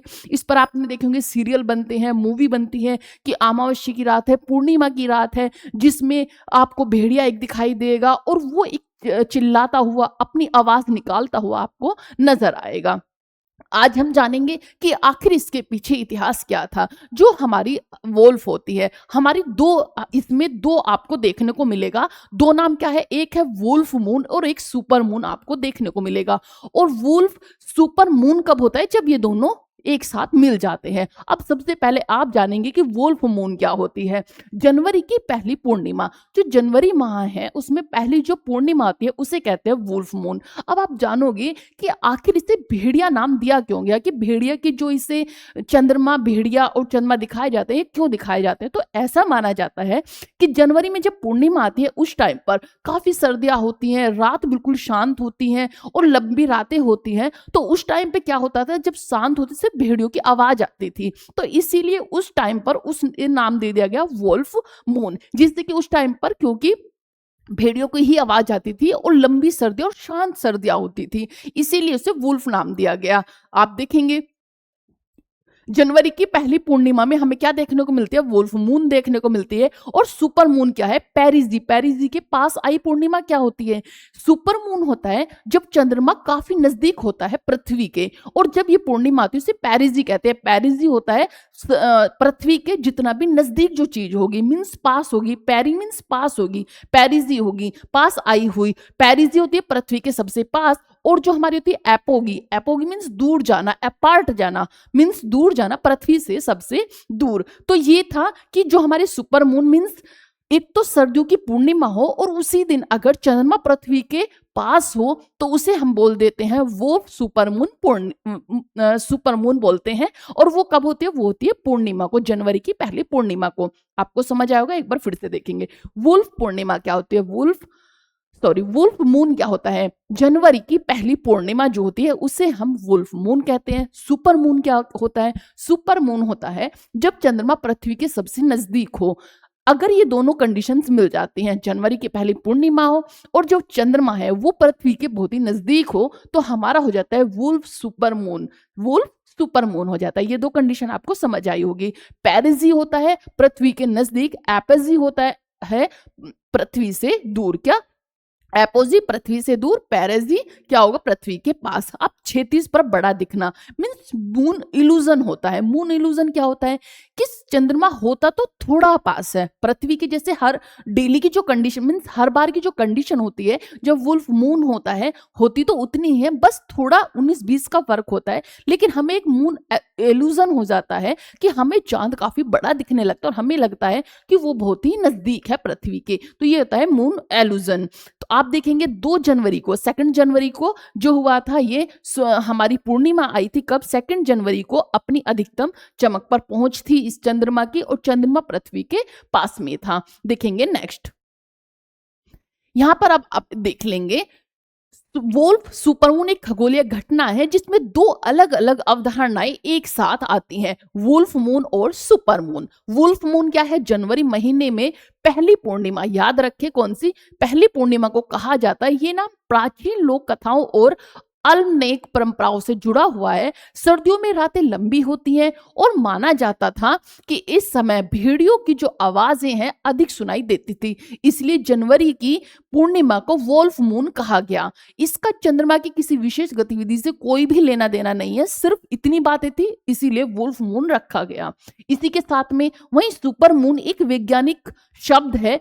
चंद्रमा पृथ्वी के चारों ओर अंडाकार कक्षा में घूमता है। आप सब जानते हैं कि जो चंद्रमा है पृथ्वी के अंडाकार उसमें घूमता है, क्योंकि पृथ्वी की जो स्ट्रक्चर है, जो उसकी आकृति है, वो अंडाकार है और कभी इसीलिए कभी वो पृथ्वी के सबसे पास होता है जिसे पेरिजी कहते हैं, और कभी सबसे दूर होता है जिसे एपोजी कहते हैं। जब पूर्णिमा के समय चंद्रमा पेरिजी के पास होता है, मीन सबसे पास में होता है पृथ्वी के, वह उस समय पूर्णिमा की तुलना में थोड़ा बड़ा और अधिक चमकीला दिखाई देता है। इसी स्थिति को सुपर मून कहा जाता है। जब जनवरी की पहली पूर्णिमा वुल्फ मून और पेरिजी की स्थिति एक साथ होती है, तब उस पूर्णिमा को क्या कहा जाता है? वुल्फ सुपर मून कहा जाता है। इस दौरान चंद्रमा थोड़ा बड़ा और चमकीला दिख सकता है, हालांकि अंतर बहुत अधिक नहीं होता। क्षितिज के पास चंद्रमा, इस लाइन को याद रखें, क्षितिज के पास चंद्रमा का बहुत बड़ा दिखना अक्सर मून इल्यूजन नामक दृष्टि भ्रम के कारण होता है। ये आप याद रखें, आपको समझ आया होगा वुल्फ मून क्या होता है, सुपर मून क्या होता है। जो सीरियल में या फिर हमारी सीरियल में, मूवी में दिखाया जाता है, वो सिर्फ एक हमने अवधारणाएं बनाई हुई है, लेकिन ऐसा कुछ नहीं है कि भाई भेड़िया आते हैं या भेड़ियाओं को शक्तियां मिलती हैं, ऐसा कुछ, ये सिर्फ अवधारणाएं है, ऐसा कुछ भी नहीं है। सिर्फ इस वजह से इनके नाम पड़े हैं। पूर्णिमा को वुल्फ मून और सुपर मून इस तरह से कहा गया है। अब है नेक्स्ट न्यूज, ये मैंने आपको बताया ही था। अभी वेनेजुएला का जो केस है, वेनेजुएला में क्या हुआ है, अब नागरिक सड़कों पर उतर आए हैं, इसलिए कि हमारे जो राष्ट्रपति है मादुरो, उन्हें वापस कीजिए, क्योंकि वहां पे क्या हो गया, अब जनता में अविश्वास आ गया है। जनता अपनी राष्ट्रपति को वापस लेने के लिए क्या कर रही है, आंदोलन कर रही है। यहाँ आप देख सकते हैं कि राष्ट्रपति निकोलस मादुरो की गिरफ्तारी हिरासत के बाद वेनेजुएला में राजनीतिक भविष्य को लेकर गंभीर अनिश्चितता उत्पन्न हो गई है। अमेरिका द्वारा मादुरो पर ड्रग तस्करी और नार्को आतंकवाद जैसे आरोप लगाए गए हैं। जाने के बाद अनुमान लगाया जा रहा है कि देश सत्ता परिवर्तन संभव हो सकता है, किंतु वास्तविकता कहीं अधिक जटिल है। अच्छा, ये भी देखा जा रहा है कि अगर अमेरिका ने मादुरो को उठा लिया है, तो क्या सही में शासन अमेरिका के हाथ में चला जाएगा? ये इतना आसान नहीं है, क्योंकि वहां की सेना, वहां की जो और भी सब चीजें हैं, उन्हें एकदम से अपने पक्ष में करना ये नामुमकिन है। क्योंकि अगर मादुरो को उठाया गया, वहां पर उपराष्ट्रपति है, उनके हाथ में सत्ता आ गई है, इसी के साथ में नए वहां पे राष्ट्रपति बना दिए जाएंगे, क्योंकि हर एक की सहमति भी आपके लिए काफी जरूरी हो जाती है। जैसे सबसे बड़ा तथ्य है कि वेनेजुएला की सैन्य व्यवस्था, नौकरशाही और संस्थागत जो ढांचा है, अभी भी मादुरो के समर्थक तंत्र से जुड़ा हुआ है। हमारे देश में विपक्ष और एक हमारी सरकार होती है, जो कि प्रेजेंट में अवेलेबल होती है। प्रेजेंट में हमारी जो सरकार होती है, एक विपक्ष होता है। विपक्ष हमेशा जो प्रेजेंट में सरकार होती है उसके खिलाफ ही होता है। कुछ लोग विपक्ष में होते हैं, कुछ लोग सरकार की सहमति में होते हैं, लेकिन इसका मतलब ये नहीं है कि जो हमारे अभी प्रेसिडेंट है, वाइस प्रेसिडेंट है, या फिर जो हमारे प्राइम मिनिस्टर है, अगर जो विपक्ष के लोग हैं वो उनके खिलाफ हो जाएंगे, तब जब दूसरा देश आकर उन पर हमला कर दे। अगर दूसरा देश आकर हमारे ही राष्ट्रपति, प्रधानमंत्री को उठा ले जाए, तो विपक्ष भी उस टाइम सरकार के साथ में होगा, अपने देश के पक्ष में होगा। इसी तरह से ये मान लेना कि विपक्ष भी साथ देगा, ये गलत है, क्योंकि विपक्ष खुद जानता है हमारी जो प्रभुता है, हमारी यूनिटी है, उस पर कहीं ना कहीं ये प्रहार है। इसीलिए यहाँ की जो समर्थक हैं, तंत्र जुड़ा हुआ है। केवल राष्ट्रपति के हटने से सत्ता संरचना स्वतः नहीं बदलती। इतिहास दर्शाता है कि जब तक सेना, प्रमुख संस्थान तटस्थ और विपक्ष के पक्ष में न हो, तब तक लोकतांत्रिक परिवर्तन कठिन होता है। इसी के अतिरिक्त अमेरिका द्वारा लगाए गए लंबे समय से चले आ रहे प्रतिबंधों ने वेनेजुएला की अर्थव्यवस्था को पहले से ही कमजोर किया हुआ है, जिससे आम जनता भारी सामाजिक आर्थिक संकट का सामना करना पड़ रहा है। ऐसे में बाहरी हस्तक्षेप से राजनीतिक स्थिरता आने के बजाय अराजकता और हिंसा बढ़ने की आशंका रहती है। लेख यह भी कहता है कि विपक्ष अभी तक कोई मजबूत, एकीकृत और जन विश्वसनीय विकल्प प्रस्तुत नहीं कर पाया है। बिना व्यापक राजनीतिक सहमति, संस्थागत सुधार और राष्ट्रीय संवाद के सत्ता परिवर्तन टिकाऊ नहीं हो सकती। ये सब चीजें हैं। तो मुद्रो के बाद अब क्या किया गया कि मुद्रो के बाद के बाद का जो दौरान है वेनेजुएला के लिए अवसर और जोखिम दोनों प्रस्तुत करता है। स्थानीय समाधान तभी संभव है जब परिवर्तन आंतरिक सहमति, लोकतांत्रिक प्रक्रिया और संस्थागत जो समर्थन के माध्यम से हो, न कि केवल बाहरी दबाव से। बाहरी दबाव से कुछ नहीं होने वाला। अगर आपने मादुरो को उठा लिया तो दूसरे मादुरे वहां पर आ जाएंगे। इस चीज से आप बेफिक्र रहे, आपका शासन वहां पे चलने वाला नहीं है। आते हैं, ये आर्टिकल था चाइल्ड मैरिज पर। मुझे लगा इस पर भी बात करनी काफी इंपॉर्टेंट होनी चाहिए। हम इस चीज के लिए जागरूक होने चाहिए कि अभी भी चाइल्ड मैरिज पर इतने प्रतिबंध लगाए हुए हैं, जैसे कि रैगिंग पर प्रतिबंध लगाए हुए हैं, लेकिन वो आज भी चल रही है। इसी तरह से जो चाइल्ड मैरिज प्रथा थी उस पर रोक लगाई गई है, काफी कड़े इस पर अनुशासन कानून लगाए गए। इसके बावजूद भी अभी भी चाइल्ड मैरिज चली हुई है। आपने देखा ही होगा काफी जगह। अभी कुछ राज्य हैं, जिले हैं जिन्होंने 5 पंचायतों के साथ ये बताया है कि वहां पर चाइल्ड जो मैरिज है उसे बिल्कुल बैन कर दिया गया है, वहां पर कोई भी केस नहीं है। भारतीय संविधान में बाल विवाह किससे जुड़ा हुआ है? अनुच्छेद 14, जो कि कहता है कानून के समक्ष समानता। मैंने आपको हिमाचल प्रदेश की जो लड़की की मृत्यु है तब भी बताया था कि अनुच्छेद 14 कहता है हमें समानता का अधिकार है। बाल विवाह लैंगिक भेदभाव का बढ़ावा देता है, इसीलिए लड़कियों के साथ असमान व्यवहार होता है। तो अगर लड़कियों का विवाह उनकी मर्जी के बिना किया जाता है तो हमारे अनुच्छेद 14 का उल्लंघन होता है, जो कि कहता है कानून के समक्ष समानता होती है। इसी के साथ आर्टिकल जो हमारा 15(1) है, 15 क्लोज 1 में है कि भेदभाव का निषेध, कि किसी के साथ भेदभाव नहीं किया जाएगा। लेकिन अगर बाल विवाह किया जाता है तो राज्य, धर्म, जाति, लिंग के आधार पर भेदभाव नहीं करेगा, हमारा अनुच्छेद कहता है 15 क्लोज 1। लेकिन बाल विवाह में मुख्यतः लड़कियों पर थोपा जाता है, इसीलिए ये भी क्या हुआ, ये भेदभाव हुआ और हमारा जो आर्टिकल है 15 क्लोज 1 उसका भी उल्लंघन होता है। इसी के साथ यह जेंडर डिस्क्रिमिनेशन है, अनुच्छेद 15(3) कहता है। अनुच्छेद 15 क्लोज 3 कहता है महिला और बच्चों के लिए विशेष प्रावधान, राज्य महिला और बच्चों के लिए विशेष कानून बना सकती है। इसी आधार पर बाल विवाह निषेध कानून बनाए गए हैं। जो हमारा 15 क्लोज 3 है वो कहता है कि महिला और बच्चों के लिए अगर सरकार वहां की चाहे तो उसके लिए कोई भी फैसिलिटी उपलब्ध करा सकती है। जैसे कि आप देखते होंगे जब कोई भी माता प्रेग्नेंट होती है और बच्चा होता है तो उसे कुछ लीव दी जाती है, मातृत्व लीव होती है। इसी तरह से बच्चों के लिए, जैसे कि 6 से 14 वर्ष के बच्चों के लिए फ्री एजुकेशन का प्रावधान है, तो ये दिया गया है। और इसी पर एक कानून बनाया गया है, वो है कि इसी आधार पर बाल विवाह निषेध बनाया गया है कि बाल विवाह निषेध है, बाल विवाह अगर कराते हो तो ये कानून का उल्लंघन है। इसी के साथ में बाल विवाह भारत में गंभीर सामाजिक समस्या है जो बच्चों, विशेषकर लड़कियों के संवैधानिक अधिकारों, स्वास्थ्य, शिक्षा और गरिमा का उल्लंघन करती है। इसी के साथ में बाल विवाह को सीधे शब्दों में परिभाषित नहीं करता, लेकिन इसके विरुद्ध कई मजबूत संवैधानिक आधार है, जैसे अनुच्छेद 14 कानून के समक्ष समानता, अनुच्छेद 15(1) लिंग के आधार पर भेदभाव को निषेध करता है, अनुच्छेद आर्टिकल जो 15 क्लोज 3 कहता है राज्यों को महिला और बच्चों के लिए विशेष कानून बनाए जा सकते हैं, और अनुच्छेद 21 कहता है, जो कि हमारा सबसे स्ट्रॉन्ग हमारी एक अनुच्छेद है, अनुच्छेद 21 जीवन और व्यक्तिगत स्वतंत्रता का अधिकार देता है। जीवन, गरिमा और स्वास्थ्य और स्वतंत्रता निर्णय शामिल है जो कि बाल विवाह में छीन सकते हैं।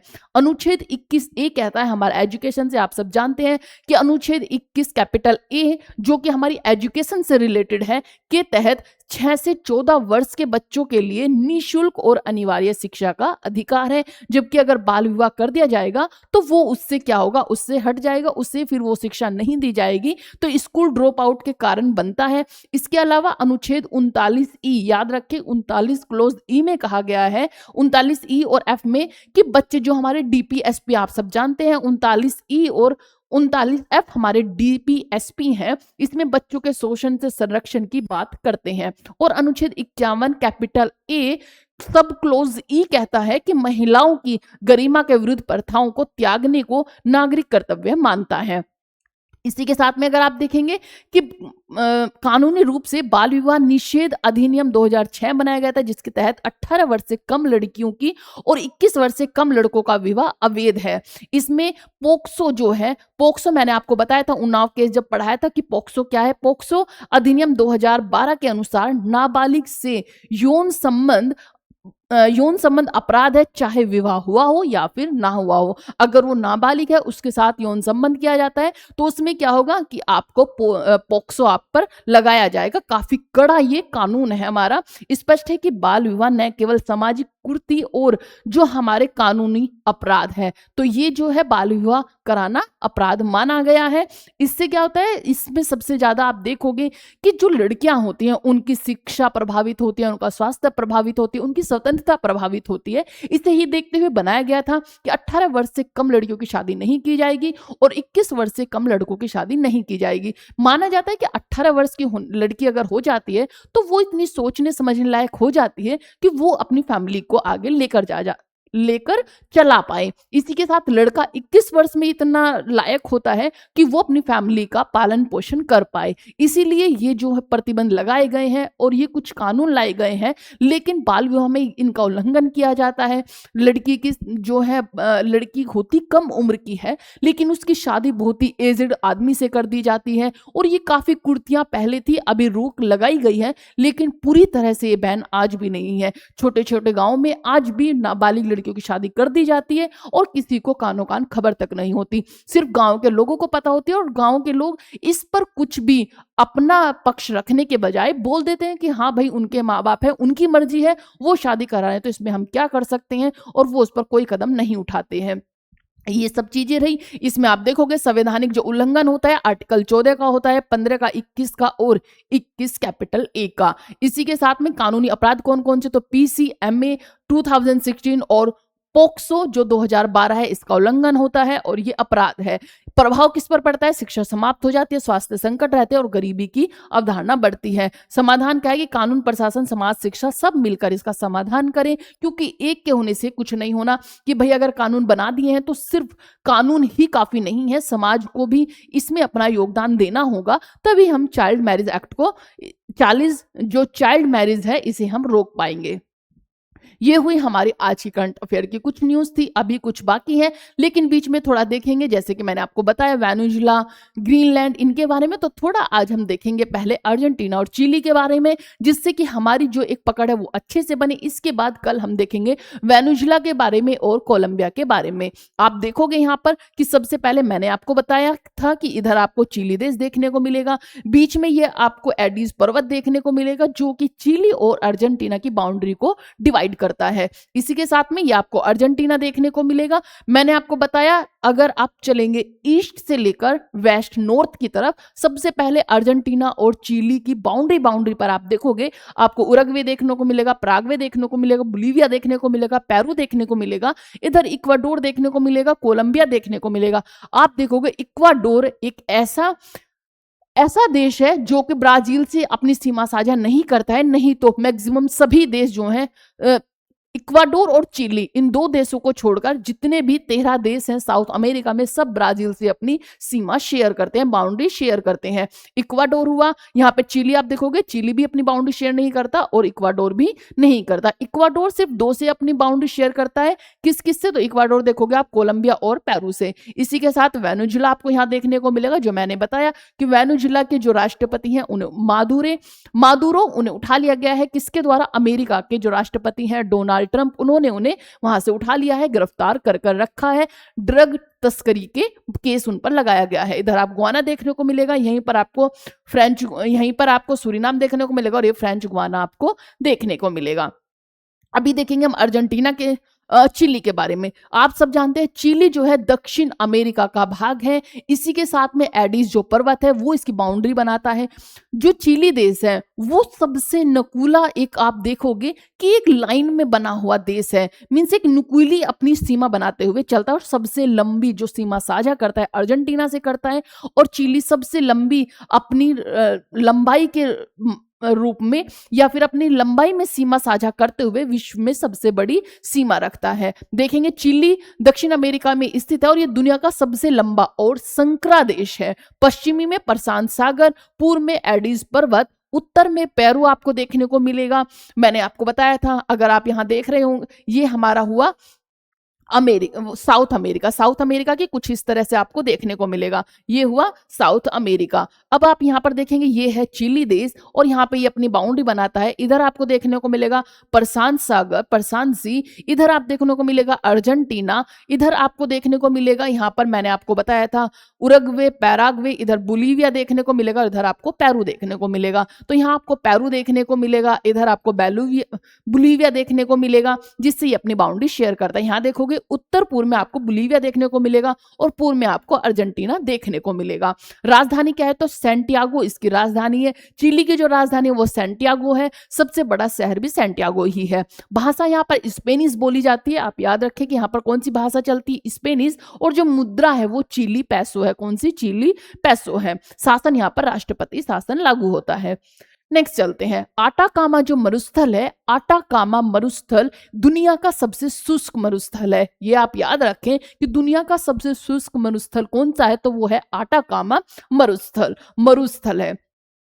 एडिस पर्वत श्रृंखला का बड़ा हिस्सा चिली में है। पैटागोनिया क्षेत्र जो है, उन्हें जो पैटागोनिया क्षेत्र होते हैं, पैटागोनिया क्षेत्र हैं कौन से तो उसमें आप देखोगे कि आपको हिमनद और पहाड़ देखने को मिलेंगे। और ईस्टर जो द्वीप होते हैं उनमें प्रसिद्ध जो मोआई मूर्तियां होती हैं वो ईस्टर द्वीप कहलाते हैं। इसी के साथ में भूकंप और ज्वालामुखी में अगर देखेंगे तो जो चिली है, चिली को रिंग ऑफ फायर के नाम से भी जाना जाता है। मीन्स रिंग ऑफ फायर में ये स्थित है।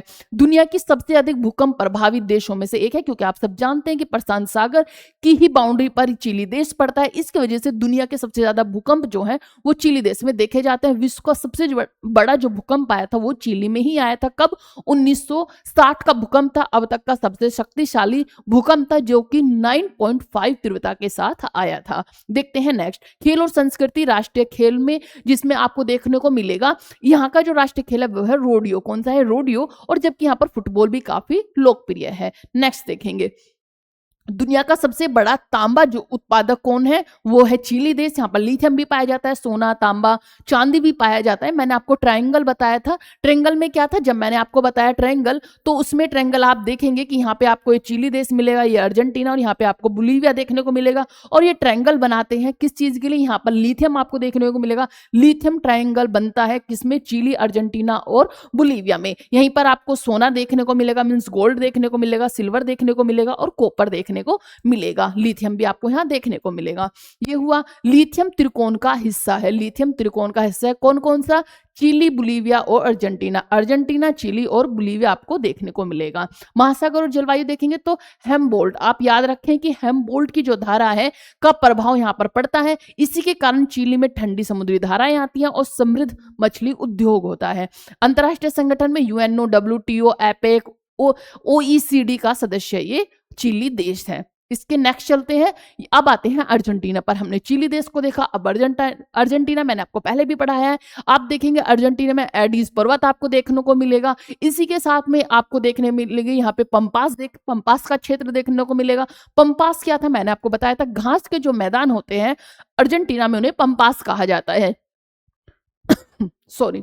इसके बाद आपको यहाँ पर पराना नदी, प्रागवे नदी, उरुग्वे नदी देखने को मिलेगी। देखते हैं इनके बारे में। दक्षिण अमेरिका में स्थित है अर्जेंटीना। राजधानी क्या है तो ब्यूनस आयर्स। क्या है? ब्यूनस आयर्स यहाँ की राजधानी है। उत्तर में बोलिविया आपको देखने को मिलेगा, प्रागवे देखने को मिलेगा, पूर्व में ब्राजील देखने को मिलेगा, उरुग्वे, अटलांटिक महासागर देखने को मिलेगा, पश्चिम में आपको चिली देखने को मिलेगा और दक्षिण में दक्षिणी महासागर आपको देखने को मिलेगा, सदर्न ओशन देखने को मिलेगा। अंत जो ये संगठन है G20, UN, मार्कोशोर, दक्षिण अमेरिका व्यापार समूह का ये सदस्य है। इसी के साथ में नेक्स्ट देखेंगे प्रमुख नदियां। प्रमुख नदियां कौन कौन सी है? मैंने बताया पराना, जो कि सबसे लंबी नदी है अर्जेंटीना की। कौन सी है? पराना। इसी के साथ में प्रागवे नदी, उरुग्वे नदी भी यहां पर मिलती है। और एक है जो आपका रियो दी ला प्लाटा है। रियो दी प्लाटा क्या है? रियो दी ला प्लाटा है जो कि पराना और उरुग्वे का जो मुहाना है उसे बोलते हैं रियो दी ला प्लाटा। तो ये क्या है? ये उरुग्वे और प्राना का मुहाना है। गंभीर मुद्रास्फीति समस्या काफी रहती है यहाँ पर। इसी के बाद में ये हुआ हमारा।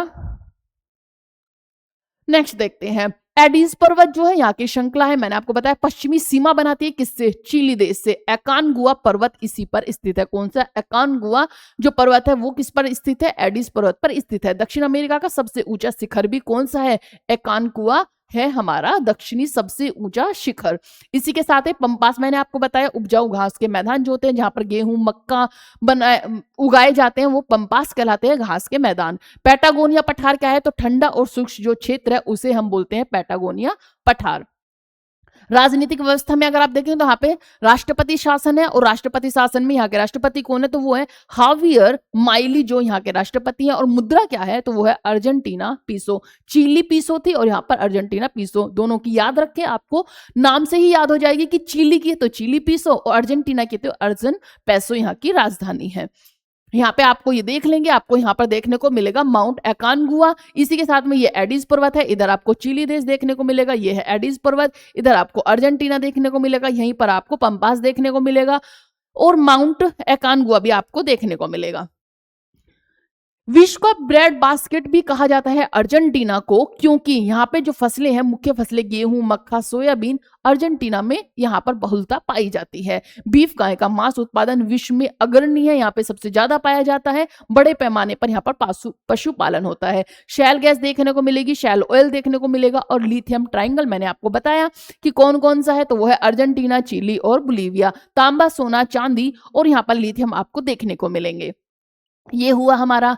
यहाँ का राष्ट्रीय खेल फुटबॉल है, उसका क्या था? रोडियो। चिली का रोडियो था, अर्जेंटीना का फुटबॉल है। फीफा विश्व कप विजेता कौन कब कब रहे हैं? तो ये रहे 1978 में, 1986 में और 2022 में। अभी आपने देखा होगा कि जो मिसो है, हमारे खिलाड़ी हैं, फुटबॉलर काफी बड़े खिलाड़ी हैं, वो भारत में आए हुए थे। कहां से है वो? अर्जेंटीना से है। मेसी, सॉरी, लियोनेल मेसी जो है फुटबॉलर है, और आपने देखा भी होगा उनकी सुरक्षा को लेकर काफी बातचीत भी हुई। और जो लियोनेल मेसी है, उनकी कोलकाता में 70 फीट की एक मूर्ति भी बनाई गई है, जो कि कहां पर है? कोलकाता में स्थित है।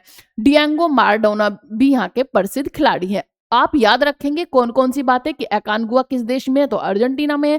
पंपास किस प्रकार का क्षेत्र है? घास का मैदान है। रियो दी ला प्लाटा किन नदियों से बनता है? तो पैराना और उरुग्वे के मुहाने से बनता है। अर्जेंटीना किस महाद्वीप में है? दक्षिण अमेरिका में है। लिथियम ट्रायंगल कौन कौन देश बनाते हैं? अर्जेंटीना, चिली और बोलिविया बनाते हैं। नेक्स्ट चलते हैं। नेक्स्ट न्यूज है हमारी बांग्लादेश से। आपको मैंने पहले ही बता दिया है कि क्या हुआ था बांग्लादेश में। एक हिंदू व्यक्ति था जिसे जिंदा जला दिया गया था, उसकी वजह से काफी उपद्रव भी मचा, काफी वहां पर जो है हिंसा फैल गई थी। इसी के चलते हुए यहाँ पर आपने देखा होगा कि बाद में इसे शांत किया गया। वहां के जो नोबेल प्राइज विजेता, जिन्हें नोबेल प्राइज दिया गया था, जो अभी राष्ट्रपति के लिए या वहां की जो सत्ता है उन्हीं के हाथ में है, उन्होंने काफी आग्रह किया कि शांति बनाए रखे। वहां पर थोड़ा शांति बनाई गई, लेकिन जिस टाइम पर उस व्यक्ति को जलाया जा रहा था, वहां पर कोई फोर्स कुछ भी काम नहीं कर रही थी, सिर्फ पब्लिक थी।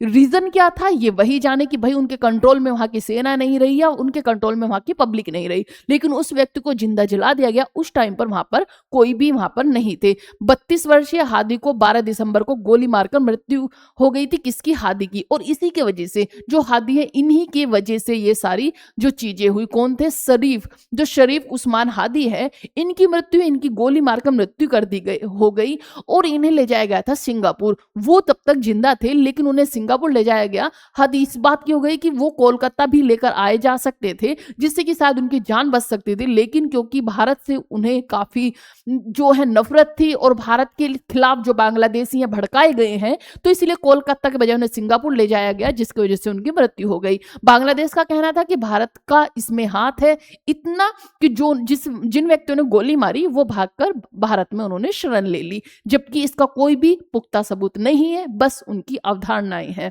इसी के साथ में इलाज के दौरान सिंगापुर में उनकी मृत्यु हो गई थी। यहाँ देख ही रहे हो कि बांग्लादेश की क्या बुरी हालत हो गई है। बांग्लादेश नेपाल काफी टाइम से इन चीजों से जूझ रहा है, कभी बांग्लादेश तो कभी नेपाल। पहले बांग्लादेश में हुआ, फिर इसके बाद नेपाल में सत्ता पलट हुई। नेपाल की सत्ता पलट होकर वहां के जो केपी ओली थे वो भाग गए विदेश में। फिर वहां पर जो उनकी एक जैन जी आंदोलन चला था, वहां पर उन्हीं के अकॉर्डिंग सरकार बनाई गई। वहां पर थोड़ी शांति बनी, तो फिर से बांग्लादेश में इस तरह की घटनाएं आई और अब फिर से बांग्लादेश में थोड़ी शांति देखी जा रही है। बाकी देखते हैं आगे क्या होता है। अब देखोगे आप कि डार्क मैटर क्या होते हैं। आप जाने कि possible discovery of dark matter sparks debate, experts अर्ग क्वेश्चंस। क्या हुआ है कि डार्क मैटर की खोज की गई है। डार्क मैटर है क्या? डार्क मैटर होता है जहां पर ना तो कोई रोशनी होती है, ना ही कोई ना तो रोशनी होती है और ना ही वहां पर किसी वस्तु की रखने की या देखने की कोई क्षमता होती है, लेकिन उनके पास एक एनर्जी होती है, एक गुरुत्वाकर्षण बल होता है जिससे वो आकाश गंगाओं को अपनी तरफ अट्रैक्ट करता है और बैलेंस बनाकर रखता है। डार्क मैटर की हमें जरूरत क्या पड़ी, क्यों हम उसकी खोज कर रहे हैं, क्यों देखना चाहते हैं, तो आप देखेंगे कि ये अपने आप में एक बड़ी बातें हैं और काफी इंपॉर्टेंट है। जैसे कि डार्क मैटर जो है वो संभावित डार्क मैटर ऐसा पदार्थ है जो दिखाई नहीं देता है, ना तो दिखाई देता है, रोशनी से कोई संपर्क नहीं होता, लेकिन जो गुरुत्वाकर्षण से आकाश गंगाओं को जोड़े रखता है। ब्रह्मांड का लगभग 27% जो हिस्सा है वो डार्क मैटर है। मीन्स इनके बारे में कहीं से कहीं तक वैज्ञानिकों को कुछ भी पता नहीं है, ना वहां रोशनी है, ना ही कोई कुछ दिखाई पड़ता है, सिर्फ अंधेरा ही अंधेरा है। लेकिन इसके बावजूद जो आकाश गंगाएं हैं उन्हें जो बैलेंस करने का काम करता है वो डार्क मैटर करता है। इसी के बाद जो WIMPs क्या होते हैं देखेंगे कि WIMPs नामक भारी कणों से बना हो सकता है, कंफर्म नहीं है, सिर्फ बना हो सकता है। जब दो WIPs टकराते हैं और नष्ट हो जाते हैं तो उच्च ऊर्जा वाली गामा किरणें निकलती है। इन्हीं किरणों को खोजकर डार्क मैटर का पता लगाया जाता है। मीन्स सिर्फ ये गामा किरणें हैं जिनकी जब इन दो की क्या होती है, टक्कर होती है, उसी से हम एक अंदाजा लगा लेते हैं कि भाई यहाँ पर डार्क मैटर है। देखो कैसे, डार्क मैटर ब्रह्मांड का लगभग 27% हिस्सा बनाता है, लेकिन यह न तो प्रकाश उत्सर्जित करता है, न ही उससे क्रिया करता है। इसका अस्तित्व केवल इसके गुरुत्व प्रभाव से जाना जाता है। वैज्ञानिकों का मानना है कि डार्क मैटर संभवतः WIMPs क्या है कि वीकली इंटरेक्टिंग मैसिव पार्टिकल्स होते हैं, नामक भारी उप परमाणु कणों से बने होते हैं। इसी के साथ हाल में जो Fermi gamma ray space telescope से मिल्की वे आकाश गंगाओं के केंद्र से उच्च ऊर्जा लगभग की 20 गीगावाट की गामा किरणों का संकेत मिला। जब ये 20 गीगावाट गामा किरणों का संकेत मिला तब हमने एक आइडिया लगाया कि भाई यहाँ पर क्या है कि यहाँ पर डार्क मैटर होंगे, जिसकी वजह से, क्योंकि देख तो कुछ पाते नहीं है, जिससे कुछ वैज्ञानिकों का मानना था कि जो हमारे वीकली इंटरेक्टिंग मैसिव पार्टिकल्स हैं कि आपसी विनाश से जोड़ रहे हैं, मीन्स वो आपस में टकराए हैं, जिसकी वजह से ये ऊर्जा उत्सर्जित हुई है। न्यूट्रॉन स्टार हुए या फिर ब्लैक होल जैसे अन्य खगोलीय स्रोतों से भी उत्पन्न हो सकती है। इसके अलावा मॉडल आधारित अनिश्चितता और 5 सिग्मा स्तर की पुष्टि का अभाव है। यह खोज उत्साहजनक है, लेकिन अभी इसे डार्क मैटर अंतिम खोज नहीं कह सकते हैं। अब आप कहोगे कि WIMPs क्या है? जो वीकली इंटरेक्टिंग मैसिव पार्टिकल्स से बहुत भारी उप परमाणु कण होते हैं, सामान्य पदार्थ से बहुत कम संपर्क में रहते हैं, रोशनी बिल्कुल संपर्क में नहीं होती। वैज्ञानिकों का मानना है कि डार्क मैटर इन्हीं WIMPs से बन सकते हैं। कैसे ढूंढते हैं जो हमारे WIMPs होते हैं? तो मैंने आपको बताया दोनों टकराते हैं और उससे गामा किरणें निकलती हैं, उच्च ऊर्जा वाली गामा किरणें निकलती हैं, जिससे कि टेलीस्कोप से खोजा जाता है कि भाई यहाँ पर दो इनकी टक्कर हुई, क्योंकि ना तो हम इन्हें देख सकते हैं, ना ही इनमें कोई रोशनी होती है, सिर्फ हम एक अंदाजा लगा सकते हैं। लेकिन अगर इनकी खोज कर लेते तो हो सकता है हमारे जो वैज्ञानिक हैं उनके रिसर्च में या फिर हमारी आने वाली चीजों में काफी लाभदायक हो। तो इन्हीं की खोज चल रही है, लेकिन आपको पता नहीं है डार्क मैटर क्या होते हैं। अब चलते हैं अपने क्वेश्चंस आंसर्स के सिलसिले पर। अब देखेंगे हम हमारे क्वेश्चन आंसर। सबसे पहली न्यूज है हमारी कि हाल ही में भारत ने स्टैनफोर्ड यूनिवर्सिटी के ग्लोबल AI वाइब्रेंसी क्या है, वाइब्रेंसी इंडेक्स 2024 में कौन सा स्थान हासिल किया है? तो 2024 में जो हमारा स्थान था वो था 4th स्थान। कौन सा 4th स्थान था? तो जानोगे फर्स्ट पे कौन था? तो आप देखोगे फर्स्ट पे था USA, सेकंड पर था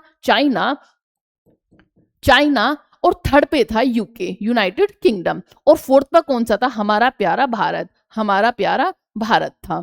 तो ये हुआ फोर्थ पर 2024 में। लेकिन 2025 में न्यूज आएगी, 2025 में जो भारत का स्थान है वो है 3rd नंबर पर। कौन से 3rd नंबर पर है भारत का स्थान? फर्स्ट पर है USA, सेकंड पर है चाइना और थर्ड पे भारत पहुंच गया है। मीन्स ये दर्शाता है कि हमारी जो सिचुएशन है AI के, जो हमारा पार्टिसिपेशन है या फिर जो हम इसमें अपनी मेहनत कर रहे हैं AI के फील्ड में, उसमें हम काफी आगे बढ़ रहे हैं और इसमें अपनी एक अपनी जो बढ़ोतरी है उसे शामिल कर रहे हैं। उपराष्ट्रपति जगदीप धनखड़ ने विकास तमिल किस तमिल शासक के सम्मान में स्मारक डाक टिकट जारी किया है? तो किसके में क्या है? तो ये क्या है, पेरुम्बी। कौन है? पेरुम्बी दूगु मुथरैयार द्वितीय के सम्मान में ये डाक टिकट शामिल किया है। ये तमिल समाज सुधारक थे और साथ ही ये सम्राट भी रहे हैं। कौन? पेरुम्बी दूगु मुथरैयार द्वितीय। देखेंगे यहाँ पर कि जो सम्मान हम दिया गया है ये किस उद्देश्य से दिया गया है, क्योंकि ये जो थे तमिल इतिहास में और दक्षिण भारत के प्राचीन शासकों के योगदान को सम्मान देने के उद्देश्य से जारी किया गया है। पेरुम्बी दूगी मुथरैया द्वितीय को एक वीर कुशल प्रशासक और तमिल सम्राट के रूप में जाना जाता है, इसीलिए एक डाक जो टिकट है वो शुरू किया गया है इनके सम्मान में। नेक्स्ट न्यूज है हमारी, उत्तराखंड के मुख्यमंत्री पुष्कर सिंह धामी ने हाल ही में किस योजना प्लेटफॉर्म को लॉन्च किया है? तो उन्होंने क्या है, मेरी योजना पोर्टल। कौन सी? मेरी योजना पोर्टल क्यों चलाई गई है? जिससे कि जो सरकारी हमारे जॉब होती है, सरकारी नौकरियां होती हैं, हर एक चीज इस पोर्टल पर उन्हें उपलब्ध होगी। हमारे राज्य से रिलेटेड हो, केंद्र से रिलेटेड हो, सब कुछ जगह जगह इन्हें ना ढूंढना पड़े, सिर्फ एक ही पोर्टल पर सब कुछ इन्हें मिल जाए। इसीलिए मेरी योजना पोर्टल लॉन्च किया गया। किसने? तो ये क्या, उत्तराखंड के मुख्यमंत्री पुष्कर सिंह धामी ने। यहाँ पर आप देख लोगे कि पुष्कर सिंह धामी द्वारा राज्य के नागरिकों को सरकारी योजनाओं की जानकारी एक ही डिजिटल प्लेटफॉर्म पर उपलब्ध करने के उद्देश्य से इसे लॉन्च किया गया है। नेक्स्ट देखते हैं, हाल ही में भारत और किस देश ने फार्माकोपिया, क्या है, फार्माकोपिया सहयोग को मजबूत करने के लिए एक समझौता ज्ञापन पर हस्ताक्षर किया है? तो ये क्या है, लाइबेरिया ने। किसने? लाइबेरिया।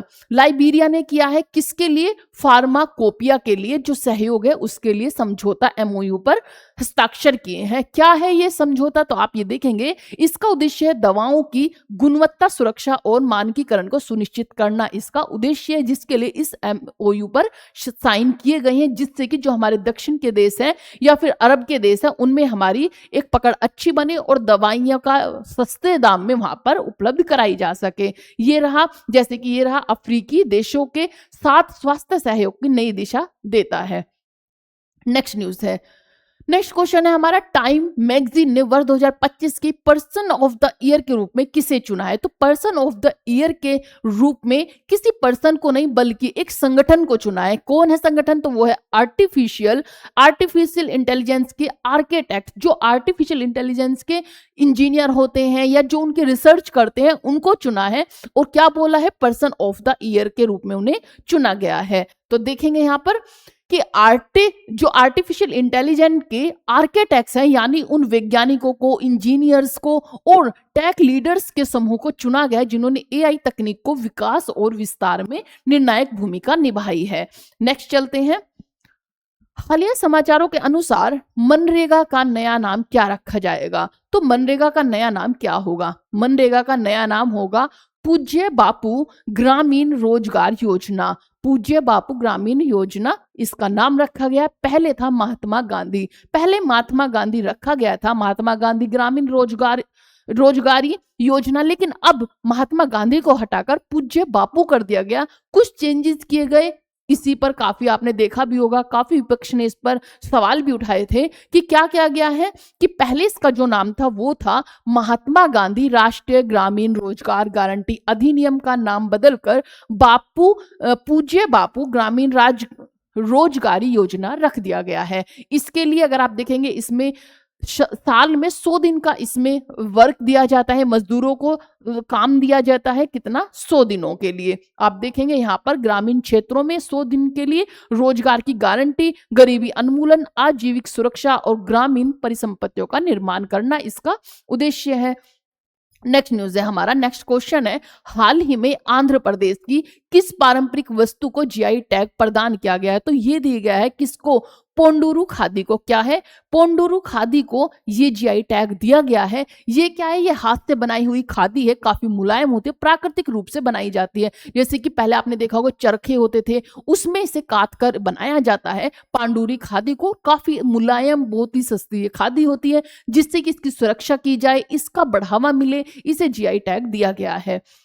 यहाँ पे आप देखेंगे कि जो पांडुरी खादी है आंध्र प्रदेश के श्री काकुलम जिले के पांडुरु क्षेत्र में हाथ से काती बुनी जाने वाली एक अत्यंत पारंपरिक खादी है जिसे अब जीआई टैग दिया गया है। इसकी विशेषता क्या है कि स्थानीय देशी कपास है, पारंपरिक चरखा और प्राकृतिक प्रक्रियाओं का उपयोग किया जाता है जिससे कि कपड़ा बेहद नरम होता है, टिकाऊ होता है, विशिष्ट बनावट वाला होता है, इसलिए इसे जीआई टैग दिया गया है। नेक्स्ट क्वेश्चन है हमारा, हाल ही में किस पूर्व आईएएस अधिकारी को भारत का नया मुख्य सूचना आयुक्त नियुक्त किया गया है? तो ये किया गया है राम कुमार गोयल को। किसको? राम कुमार गोयल को नए आयुक्त बनाए गए हैं। किसके लिए? नए मुख्य सूचना आयुक्त के लिए। जो चीफ इंफॉर्मेशन कमिश्नर है किन्हें बनाया गया है? राम कुमार गोयल को बनाया गया। ये आरटीआई की जो होती है, आरटीआई फाइल की जाती हैं, उन सब की रेख देख करने की इनकी जिम्मेवारी होती है, जिम्मेदारी होती है। यहाँ आप देखेंगे कि ये किस लिए बनाया गया है? तो ये बनाया गया है कि इस पद का मुख्य कार्य सरकारी कार्यों में पारदर्शिता और जवाबदेही सुनिश्चित करना, नागरिकों की आरटीआई अपीलों की सुनवाई करना और सूचना के अधिकार को प्रभावी बनाना। राजकुमार गोयल को प्रशासनिक अनुभव से उम्मीद की जा रही है कि आरटीआई व्यवस्था को और मजबूत किया जाएगा और नागरिकों को समय पर सूचना उपलब्ध कराने की प्रक्रिया बेहद बेहतर होगी। तो इस उससे इन्हें राजकुमार गोयल को बनाया गया है। नेक्स्ट क्वेश्चन है हमारा, हाल ही में सीडीओटी, क्या है CDOT? Centre for development of telematics किस अंतरराष्ट्रीय संस्था के कॉर्पोरेट प्राइज को जीतने वाला पहला भारतीय संगठन बना है? तो वो बना है आईईईएसए। कौन सा? आईईईएसए क्या है? ये है institute of electrical and electronics engineers standards association को ये प्राइज दिया गया है। कौन सा? कॉर्पोरेट प्राइज से जीतने वाला पहला भारतीय संगठन बना है। अगर आप यहाँ देखेंगे तो centre for development of telematic Bharat का एक प्रमुख दूरसंचार अनुसंधान और विकास संगठन है जो संचार तकनीकों और मानकों के विकास में अहम भूमिका निभाता है। ये न्यूज हुई। नेक्स्ट चलते हैं, हाल ही में सऊदी अरब के रियाद में 11वां सऊदी रूस रणनीतिक संवाद जो कि सऊदी रशिया स्ट्रेटेजिक डायलॉग किस अंतरराष्ट्रीय मंच के तहत आयोजित किया जाएगा? तो वो किया जाएगा किसके बीच? तो वो किया जाएगा यूनोक। क्या है UNAOC? United Nation Alliance of Civilization के द्वारा इसे नियुक्त किया जाएगा। देखेंगे इसके बारे में भी थोड़ा सा कि सऊदी अरब की राजधानी रियाद में 11वां सऊदी रूस रणनीतिक संवाद संयुक्त राष्ट्र अलायंस ऑफ सिविलाइजेशन के मंच के अंतर्गत आयोजित किया जाता है। इस बैठक का उद्देश्य क्या है? तो इस बैठक का उद्देश्य है संस्कृति सभ्यता के बीच संवाद, आपसी समझ और शांति, सहिष्णुता और वैश्विक सहयोग को बढ़ावा देना था।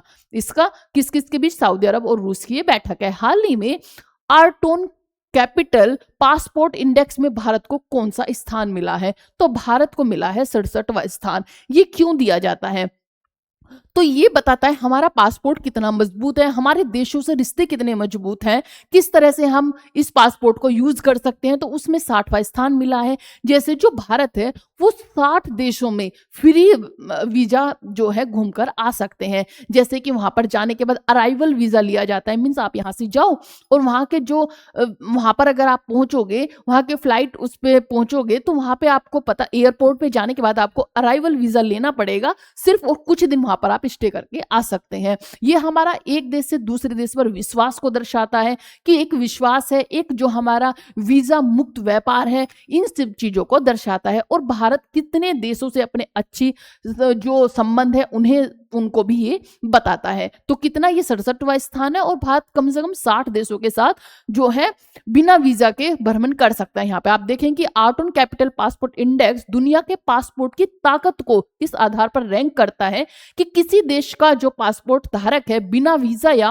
Visa on arrival. Visa on arrival क्या होता है कि आप यहाँ से जाइए और जिस देश में आपको जाना है उसके एयरपोर्ट पर आप जाओगे तो आपको वहां पर वीजा ऑन अराइवल लेना होगा और आप वहां पर एंट्री कर लेंगे। कुछ दिन कुछ महीने की वहां पर छूट होती है, वो कंडीशन दी हुई होती है कितने दिन आप रह सकते हो, देशों में यात्रा कर सकते हैं। सूचकांक में भारत का 67वां स्थान प्राप्त हुआ है। भारतीय पासपोर्ट धारक लगभग 60 देशों में बिना पूर्व वीजा के यात्रा कर सकते हैं। भारत की रैंकिंग का मुख्य कारण कई देशों के साथ सीमित वीजा मुक्त समझौता, क्षेत्रीय कूटनीति और पासपोर्ट सुरक्षा मानक है।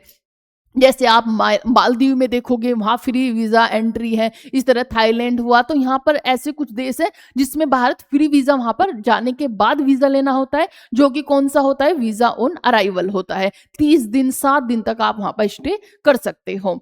हाल ही में भारत ने स्टैनफोर्ड यूनिवर्सिटी के ग्लोबल एआई वाइब्रेंसी इंडेक्स 2024 में कौन सा स्थान हासिल किया था? 2024 नहीं, 2025 है। कौन सा? 2025। 2025 में कौन सा स्थान हासिल किया? तो वो क्या है? तीसरा। मैंने आपको पहले बताया था 2024 में चौथा स्थान हासिल किया था। और तीसरा क्या है? भारत ने। फर्स्ट पर कौन है? तो फर्स्ट पे आप अगर देखोगे, तीसरे पे है भारत। कौन है? तीसरे पे है भारत। फर्स्ट पे आपको देखने को मिलेगा अमेरिका। फर्स्ट पर है अमेरिका और सेकंड पर आपको चाइना देखने को मिलेगा। फर्स्ट पर अमेरिका, सेकंड पर आपको चीन देखने को मिलेगा और थर्ड पे आपको प्यारा भारत देखने को मिलेगा। नेक्स्ट क्वेश्चन है हमारा, ये हुआ हमारा स्टैनफोर्ड यूनिवर्सिटी में कौन सा स्थान है? तीसरा स्थान है। नेक्स्ट न्यूज है, हाल ही में चीतों का तीसरा घर, चीता जो सेंचुरी बनाने की घोषणा किसने की और ये कहां बनाया गया है?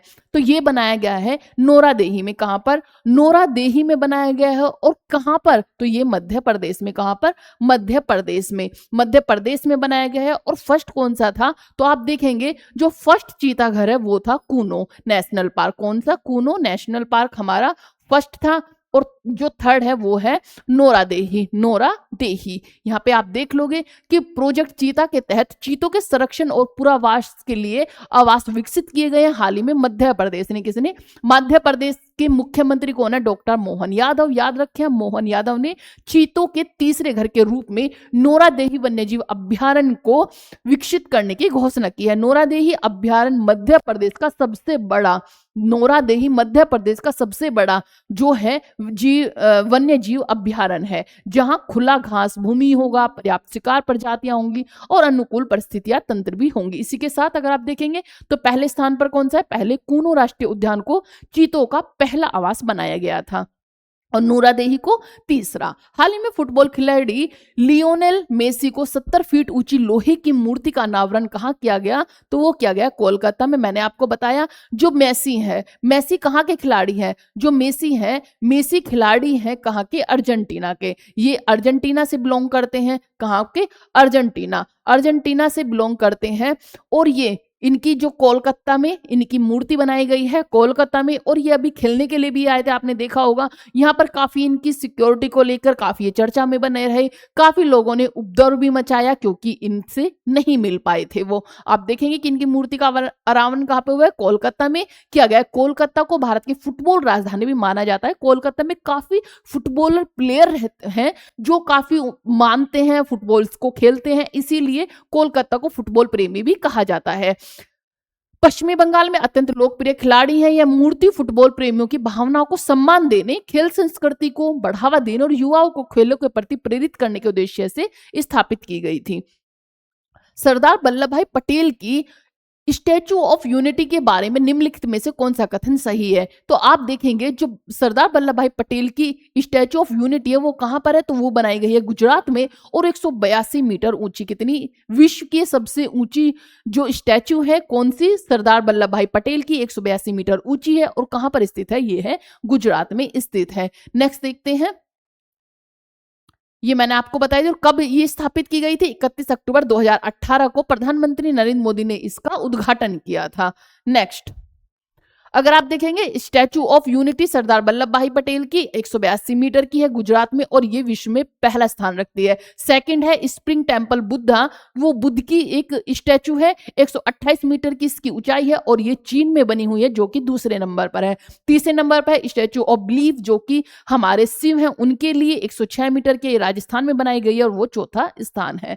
चलते हैं नेक्स्ट, संयुक्त राष्ट्र यूएनओ की वर्ष 2024 की वैश्विक ग्रीन हाउस गैस उत्सर्जन रिपोर्ट के अनुसार वर्ष 2024 में सर्वाधिक उत्सर्जन किस देश ने किया? तो वो किया है चीन ने। किसने? चीन इसमें फर्स्ट रैंक पर है। सेकंड रैंक पर इस पर भारत है और थर्ड रैंक पर है संयुक्त राज्य अमेरिका। कौन सा? यूएसए थर्ड नंबर पर है। तो याद रखेंगे फर्स्ट पर चाइना, सेकंड पर भारत और थर्ड पर है ये संयुक्त राज्य अमेरिका। नेक्स्ट चलते हैं, वित्तीय वर्ष 2024-25 में भारत के प्रत्यक्ष विदेशी निवेश की स्रोत देशों में कौन सा देश शीर्ष योगदान पे रहा? तो एफडीआई के उसमें सबसे जो ऊपर रहा है वो रहा है मॉरिशस। कौन सा?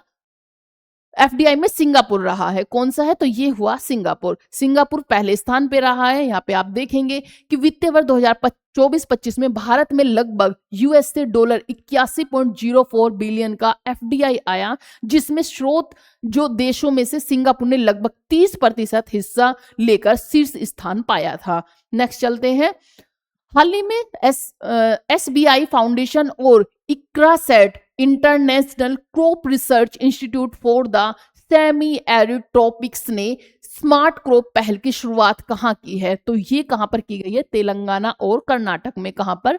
तेलंगाना और कर्नाटक में इसकी शुरुआत की गई है। आप देखेंगे जो एसबीआई फाउंडेशन और इक्रासेट ने स्मार्ट क्रॉप पहल का शुभारंभ तेलंगाना और कर्नाटक के कई जिलों में किया है। इसका उद्देश्य क्या है? तो इसका उद्देश्य है किसानों को एआई और डिजिटल तकनीक के माध्यम से फसल उत्पादन बढ़ाना और जलवायु तथा कीट से संबंधित समस्याओं को निपटने में मदद करेगा। नेक्स्ट क्वेश्चन है हमारा, हाल ही में क्लच शतरंज 2025 का खिताब किसने जीता? तो ये जीता है मैग्नसन ने। किसने? हाँ, मैग्नसन कार्लसेन ने इसे जीता है। यहां पर आप देखेंगे कि यहाँ पे हमारा है Magnus who recently won the clutch chess 2025 title 2025 title. Magnus Carlsen ने इसे जीता है और ये हमारा जो है 2025 का क्लच चेस था। नेक्स्ट देखते हैं, हाल ही में 2025 का वर्ल्ड ऑफ द ईयर किसने घोषित किया? तो वर्ल्ड ऑफ द ईयर किसने घोषित किया था? तो वो किया था डिक्शनरी.com ने। किसने? डिक्शनरी.com ने भाषा को प्रदर्शित करते हुए ये क्या थी? वर्ष 2025 में वर्ल्ड ऑफ द ईयर घोषित किया, जो भाषा और समाज में प्रचलित शब्दों पर आधारित होता है। नेक्स्ट न्यूज है, हाल ही में दिसंबर 2025 से दूसरे राज्यों से प्रवेश करने वाले वाहनों से ग्रीन टैक्स, कौन सा ग्रीन टैक्स लेना शुरू किया है? किस राज्य सरकार ने? तो वो क्या है? उत्तराखंड राज्य सरकार ने इसे स्टार्ट किया है। उत्तराखंड के जो मुख्यमंत्री है वो कौन है? वो है पुष्कर सिंह धामी। कौन से है? 2025 में स्टार्ट किया है। 1 दिसंबर 2025 से ग्रीन टैक्स लेना शुरू कर दिया है।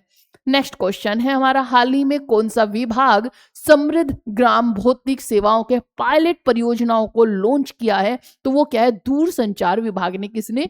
दूरसंचार विभाग ने इसे लॉन्च किया है। नेक्स्ट क्वेश्चन पे चलते हैं, हाल ही में भारत सरकार के दूरसंचार विभाग ने ग्रामीण क्षेत्रों में भौतिक और डिजिटल सेवाओं को बेहतर बनाने के लिए समृद्ध ग्राम भौतिक सेवाओं की पायलट परियोजनाओं की शुरुआत की है। हाल ही में दुनिया का पहला पीढ़ीगत धूम्रपान प्रतिबंध लागू करने वाला देश कौन सा है? तो वो है कौन सा? मालदीव। कौन सा है? मालदीव ने ऐतिहासिक ये पहला ऐसा देश है जिसने स्टार्ट किया है। क्या क्या है कि जो स्मोकिंग है या पीढ़ी का जो धूम्रपान है उसे प्रतिबंध कर दिया है। कितना? तो जो व्यक्ति 2009 से बाद में जन्मा है, जो व्यक्ति ने 2009 से जन्म लिया है, उसे जो धूम्रपान है वो प्रतिबंध कर दिया गया। उसे धूम्रपान नहीं दिया जाएगा। सिर्फ 2009 से पहले ही लोग इसे यूज कर पाएंगे। इसके बाद ये बिल्कुल प्रतिबंधित कर दिया गया है। मालदीव ने 2025 में ऐतिहासिक कानून लागू किया है, जिसके तहत 2009 के बाद जन्मे लोगों को जीवन भर तंबाकू उत्पादन खरीदने या इस्तेमाल करने की अनुमति नहीं होगी। काफी अच्छा कदम ये मालदीव ने उठाया है और सच में ऐतिहासिक है, क्योंकि इससे पहले किसी ने भी ऐसा कदम नहीं उठाया है। नेक्स्ट क्वेश्चन है, INS सिहंद्री गुआन में आयोजित बहुपक्षीय नौसैनिक अभ्यास मालाबार 2025 में भारत का प्रतिनिधित्व करेंगे। यह अभ्यास किस उद्देश्य से आयोजित किया जा रहा है? तो ये किया जा रहा है किस उद्देश्य से? हिंद प्रशांत क्षेत्र में समुद्री सुरक्षा और सहयोग बढ़ाने के लिए। जो हमारा बहुपक्षीय नौसैनिक अभ्यास है, इसमें कौन कौन शामिल है? तो इसमें 4 देश शामिल है। कौन कौन से? भारत, ऑस्ट्रेलिया इसी में शामिल है, अमेरिका हमारा शामिल हुआ और इसी में जापान शामिल हुआ। कौन कौन सा? तो यहाँ पर इंडिया आपको देखने को मिलेगा, इंडिया प्लस यहाँ पर अमेरिका देखने को मिलेगा, प्लस यहाँ पर जापान देखने को मिलेगा और प्लस आपको ऑस्ट्रेलिया देखने को मिलेगा यहाँ पर। और ये इसीलिए इसे बहु नौसैनिक अभ्यास कहा जाता है। इसी के साथ में INS जो सिहंद्री है, भारतीय नौसेना का एक उन्नत स्टील फ्रैगेट भारत का प्रतिनिधित्व करेंगे। इसे क्वाड देश भी कहा जाता है। इन्हें क्या कहा जाता है? इन्हें क्वाड देश भी कहा जाता है। क्वाड देश भी कहा जाता है क्योंकि ये 4 देशों का एक समूह है जो कि मालाबार अभ्यास करता है। बहुपक्षीय नौसैनिक अभ्यास है। नेक्स्ट चलते हैं, इसरो ने हाल ही में वर्ष 2030 तक मंगल ग्रह पर अपना दूसरा मिशन मंगलयान 2 उतारने की घोषणा की है। इस मिशन का प्रमुख उद्देश्य क्या है? तो इस मिशन का उद्देश्य है मंगल ग्रह की सतह पर उतरकर वैज्ञानिक अध्ययन करना, और कब तक? 2030 तक वो इसे लागू करना चाहता है। 2030 तक का लक्ष्य रखा गया है कि 2030 तक जो भारत के वैज्ञानिक है मंगल ग्रह की सतह पर उतरकर वहां की खोज कर पाएंगे। नेक्स्ट क्वेश्चन है हमारा, हाल ही में भारत किस पहल में पर्यवेक्षक के रूप में शामिल हुआ है, जिसे ब्राजील के नेतृत्व में उष्णकटिबंधीय वनों के संरक्षण हेतु शुरू किया गया है? तो ये किसमें किया गया? तो यह है ट्रॉपिकल फॉरेस्ट फॉरएवर फैसिलिटी के लिए इसे शुरू किया गया है। और इसका उद्देश्य क्या है? तो आप देखेंगे tropical forest forever facility Brazil की एक वैश्विक पहल है, जिसका उद्देश्य उष्णकटिबंधीय वनों की सुरक्षा और पुनर्स्थापन को बढ़ाना है। भारत में पर्यवेक्षक ऑब्जर्वर के रूप में शामिल हुआ है, जिससे वह नीति और रणनीतियों पर होने वाली चर्चाओं में भाग ले सकेगा। तो आप देखेंगे कहां का है? ब्राजील की एक वैश्विक पहल है। नेक्स्ट क्वेश्चन, हाल ही में भारत और यूनेस्को ने किस देश में परिवर्तनीय जो कि ट्रांसफॉर्मेटिव टीवीईटी पहल की शुरुआत की है? तो ये की है साउथ सूडान में। कहां पर? साउथ सूडान में। नेक्स्ट देखते हैं, साउथ सूडान में की है भारत और यूनेस्को ने साउथ सूडान में टीवीईटी। क्या है TVET? Technical and vocational education and training क्षेत्र में परिवर्तनीय पहल की शुरुआत की है। इसका उद्देश्य कौशल विकास करना और व्यावसायिक शिक्षा को के माध्यम से स्थानीय युवाओं को रोजगार के अवसर प्रदान करना इसका उद्देश्य है। किसने? साउथ सूडान के साथ मिलकर ये किया गया है। हाल ही में टाइम आउट के एक सर्वेक्षण में किस शहर को एशिया का सबसे खुशहाल शहर घोषित किया गया है? तो एशिया में अगर आप देखेंगे तो एशिया में सबसे खुशहाल जो शहर है उसे मुंबई को आका गया है, मुंबई को रखा गया है। नेक्स्ट क्वेश्चन है हमारा, हाल ही में कजाकिस्तान किस समझौते में शामिल होने जा रहा है, जिसे अंतरराष्ट्रीय शांति और सहयोग के लिए जाना जाता है? तो ये कौन सा है? ये है इब्राहिम समझौता। कौन सा है? इब्राहिम समझौते में कजाकिस्तान शामिल होगा, जिसे शांति के रूप में देखा जाएगा। और यह है क्या? कजाकिस्तान ने हाल ही में इब्राहिम समझौते में शामिल होने का निर्णय लिया है। समझौता मध्य पूर्व में इजराइल, कौन सा? मध्य पूर्व में इजराइल और अरब देशों के बीच शांति और सहयोग का बढ़ावा देने के लिए स्थापित किया जाएगा। कजाकिस्तान के शामिल होने से क्षेत्रीय और अंतरराष्ट्रीय सहयोग में नई पहल की बल मिलेगा। नेक्स्ट क्वेश्चन है हमारा, हाल ही में केरल के कोची में किस सम्मेलन का आयोजन हुआ, जिसमें बिम्स्टेक और भारत समुद्री अनुसंधान नेटवर्क से संबंधित मुद्दों पर चर्चा हुई है?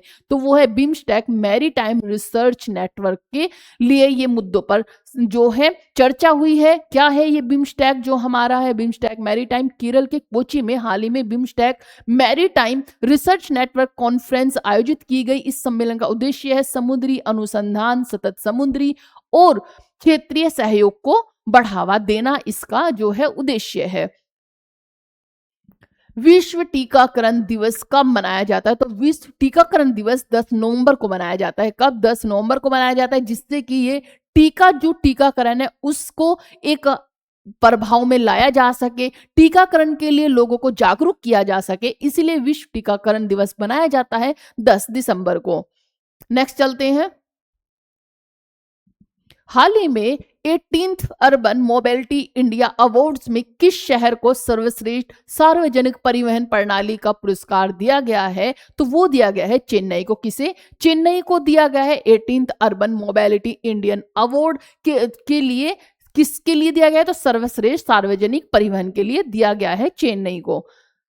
18वें अर्बन मोबिलिटी इंडिया अवार्ड 2025 में चेन्नई को सर्वश्रेष्ठ सार्वजनिक परिवहन प्रणाली का पुरस्कार दिया गया। इस पुरस्कार के तहत शहरों की सार्वजनिक परिवहन प्रणाली की दक्षता, यात्री सुविधा, तकनीकी नवाचार और स्थिरता का मूल्यांकन किया जाता है। चेन्नई ने इन सभी पहलों में उत्कृष्ट प्रदर्शन किया है, इसीलिए चेन्नई को ये दिया गया है अर्बन मोबिलिटी इंडिया अवार्ड। से थी आज की हमारी करंट अफेयर्स की क्लास। इसमें जितने भी क्वेश्चन थे सभी आपके लिए काफी इंपॉर्टेंट है, आसान भाषा में और आसानी से आप इसे याद कर पाएंगे। बस डेली आप करंट अफेयर की क्लास कीजिए, जिससे कि आपकी ज्योग्राफी हो, आपका पॉलिटी पोर्शन हो या फिर आपकी करंट अफेयर की क्लासेस हो, सब में आपकी पकड़ मजबूत होगी और आप अच्छे से इसे याद कर पाएंगे। तो आई होप आपको क्लास पसंद आई होगी। अगर क्लास पसंद आई हो तो लाइक, शेयर, सब्सक्राइब जरूर करें। जय हिंद, जय भारत।